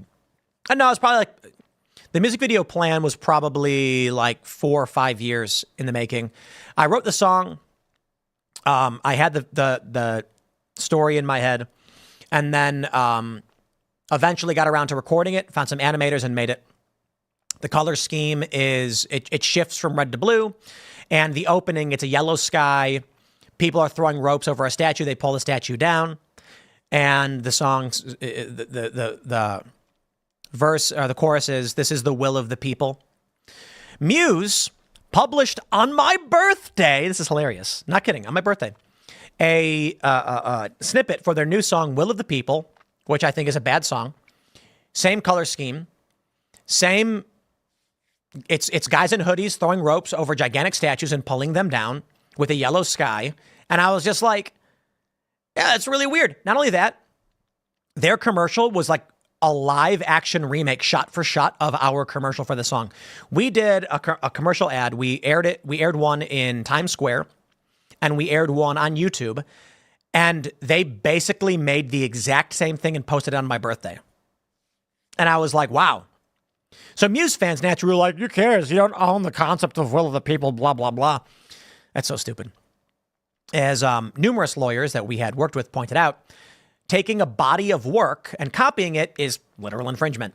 So no one owns the right to draw a chicken. You can't just say you own chickens, but to literally copy someone's specific art of a chicken, calling it the same thing, and then like, nobody owns the concept of a mouse. You can't own drawing a mouse. Here's Mickey Mouse. No, we own that. Well, you don't own the name Mickey or Mouse. Please. So every lawyer we talked to is basically like, wow, this is egregious. Like, they ripped off the body of work. I mean, the song's different, but you're not suing over the song.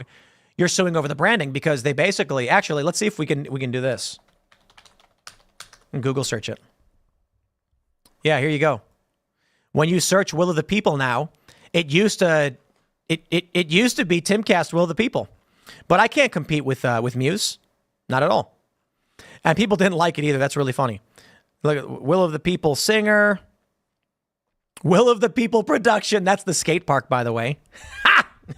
Yeah, they displaced our song, which was first.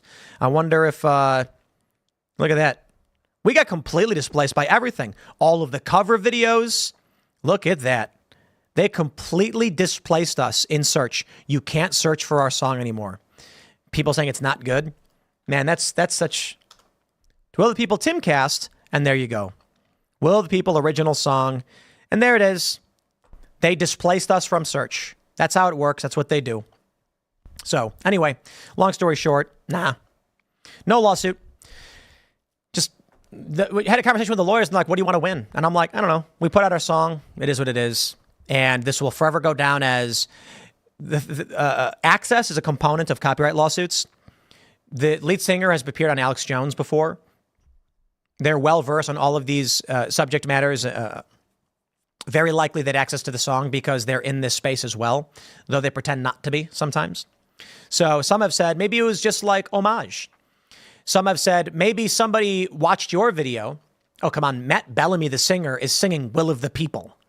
Okay. And I don't own the concept of Will of the People.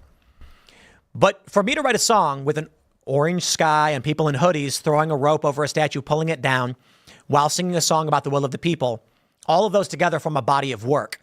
I couldn't make a show called Mickey Mouse where I draw a mouse that's slightly different. And it's all like the same thing. You can't do that. But whatever, it is what it is. Let's go to this last segment here from Mediaite. We got this story from Mediaite. Daily shows Jon Stewart roasts Democrats for DNC hypocrisy and lack of Palestinian-American speakers. Well, I think that's certainly funny. I think this is this clip right here. Donald Trumpo says, boom. Yo, shout out to Jon Stewart. I'll criticize where criticism is warranted, but this is a great clip. Here you go. They had a guy yelling, screw the billionaires, followed immediately by a very happy billionaire. It's all okay if it's our billionaire. Indeed. I don't like billionaires, but he's all right. They had guys making fun of people for going to Yale, and a bunch of people who went to Yale. The Democrats had people who prosecuted sexual predators and... He shows Bill Clinton.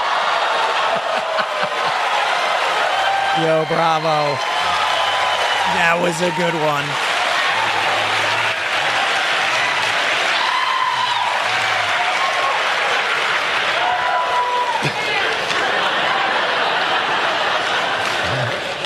There goes that booking.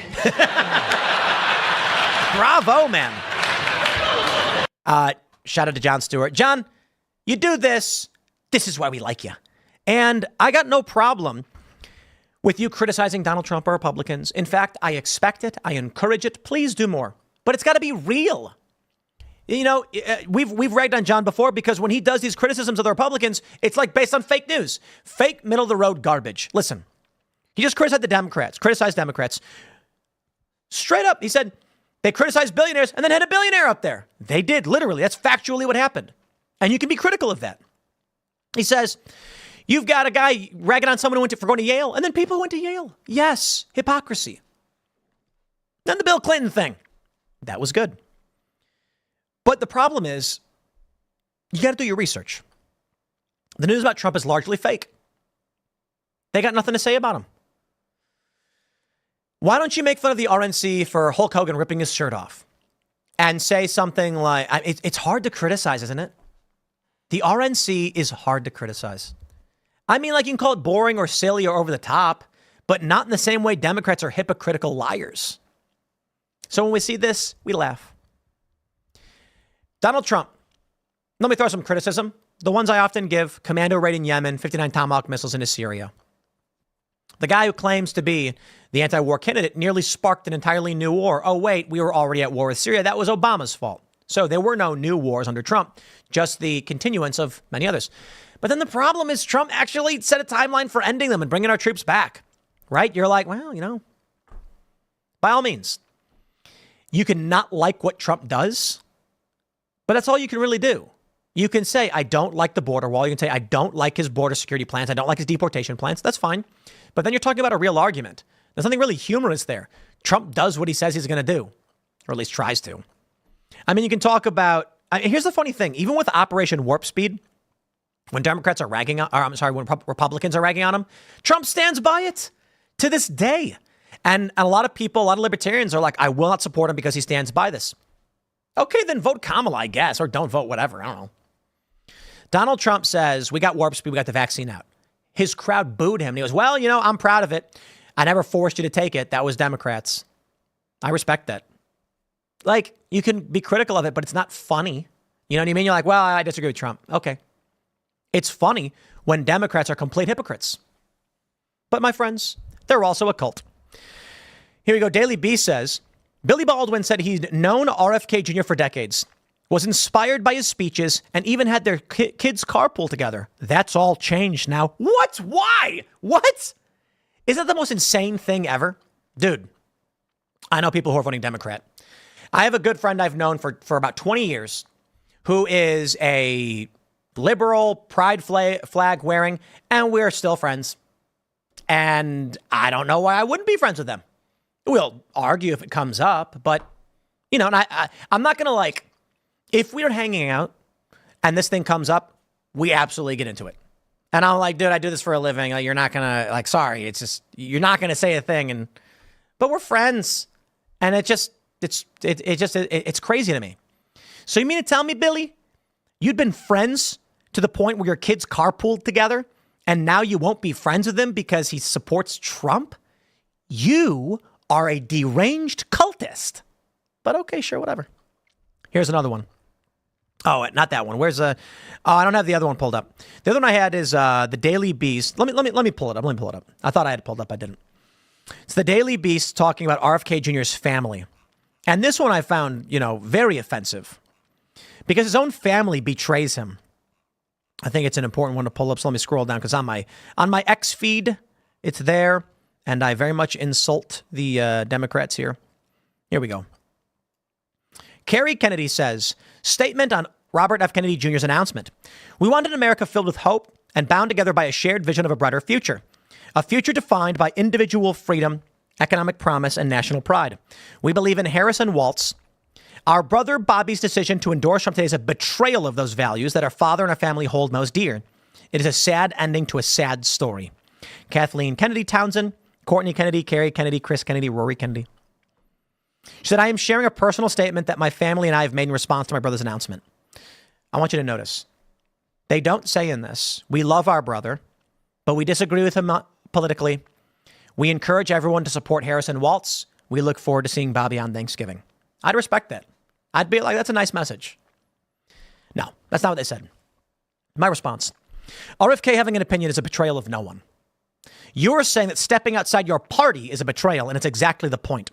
To you and your ilk, leaving the tribe is the crime, but lining up to attack family means nothing, proving our point about Democrats. It's a cult. That's what they are. Here you go. Soho after gay pride.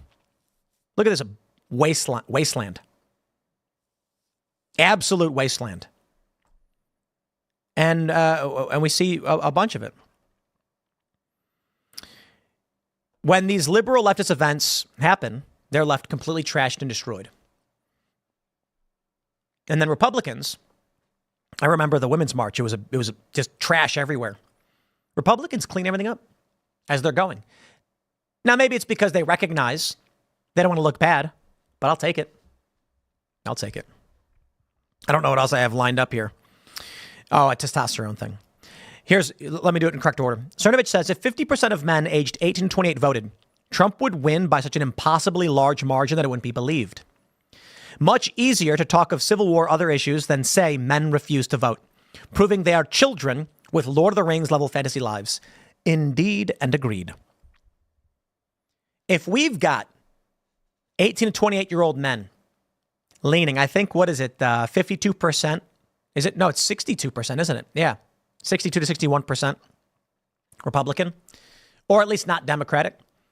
Why aren't they voting if they recognize the issues? Well, I have this post. Dr. Simon Goddick talks about low T And he says he got his testosterone from 300 NGDL to 1,000 in 4 weeks. He talks about cutting out processed foods, hydrogenated oils. He talks about how the high body fat percentage in this stuff effeminizes men, lowers testosterone, estrogenizes. Now, I'm not going to go into the full thing about how he wants to boost your testosterone. I bring it up only to point out this is a cultural shift for young men. With the things being pointed out, younger guys are going to have higher testosterone, but lower T guys are going to vote Democrat. I think a component of why we're seeing this shift is that as the Democrats go insane, young men who have high testosterone are more likely to say absolutely not to the absurdity. Granted, they're also being raised by conservatives. The question then becomes, for one, I'll add as an aside, you should work on getting your testosterone levels up because it's unhealthy to have low levels and men are better off with higher levels of testosterone. But that's the aside. The point I'm bringing this up for is young men with high testosterone likely is a contributing factor to why they're going to vote Republican. How do we convince young men to go out and vote 100%? You're not going to, even though they are largely supporting Trump. As many people point out, millennial men, particularly millennial black men, are supporting Trump. But we did a great culture war episode the other day, and Jamal Green, who is a Bernie supporter, but he's also very critical of the Democrats and Kamala Harris, says, you know, when asked, are black men going for Trump? Yeah, but they're a non-voting demographic. Interesting. Young black men overwhelmingly say they're going to vote for Trump, but they're not going to show up to vote. All right. I'll tell you this. If you guys are going out and doing man on the street interviews and you ask someone, are you voting for Donald Trump? And they say yes. Where legal, ballot harvest. That's the point. Because they're not going to fill out their ballot. They're not going to go to the polling station, but they've told you they want to vote for Trump. So then all you got to do is knock on that door and be like, who are you voting for? And they'll be like, Trump. Be like, prove it. Fill it out. Fill out that thing right now. We'll take it in for you. Prove it. People will be like, okay, Democrats do it. That's the game plan. So I got to tell you, the DNC deserved to get roasted. And Jon Stewart did a brilliant job. I'm going to wrap things up there. Smash that like button, subscribe to the channel, share the show with your friends. You can follow me on X and Instagram at Timcast. Thank you all so much for hanging out for this morning show. I've been having a blast doing these morning live shows. And, we'll see how long we can keep it up. And we'd like to. So, again, share the show if you do like it. And we'll be back tonight at 8 p.m. at youtube.com/TimcastIRL. Thanks for hanging out, and we'll see you all then. For everybody else watching live, I'm going to grab one more super chat. We went a little late today. Vamp says, I have a music producer that switched genres. I'm about to release my first major release. Do you have any advice for doing it the best way possible? Thank you. It's all indie these days, man. All indie these days. All right. The bonus hole says, hey, Tim, we super chatted last week a couple times, but you missed them. We wanted to let you know we sent our first EP for mastering last week. Right on. We sampled you talking on a couple segue tracks. Please don't sue us. I will not. All right, everybody, we're going to wrap it up there. We'll be back tonight at 8 p.m. for Timcast IRL. And should be fun. We'll have more developments throughout the day, of course. In the meantime, I got more work to do behind the scenes, a bunch of other projects underway. We may have a special guest this week. It's a big celebrity, and hard to pin down, but maybe coming on the show, maybe not. So we're really excited, but I can't really say much until we know for sure. But I'll leave it there. Thanks for hanging out. Share the show. Follow me on X. We'll be back tonight. We'll see you then.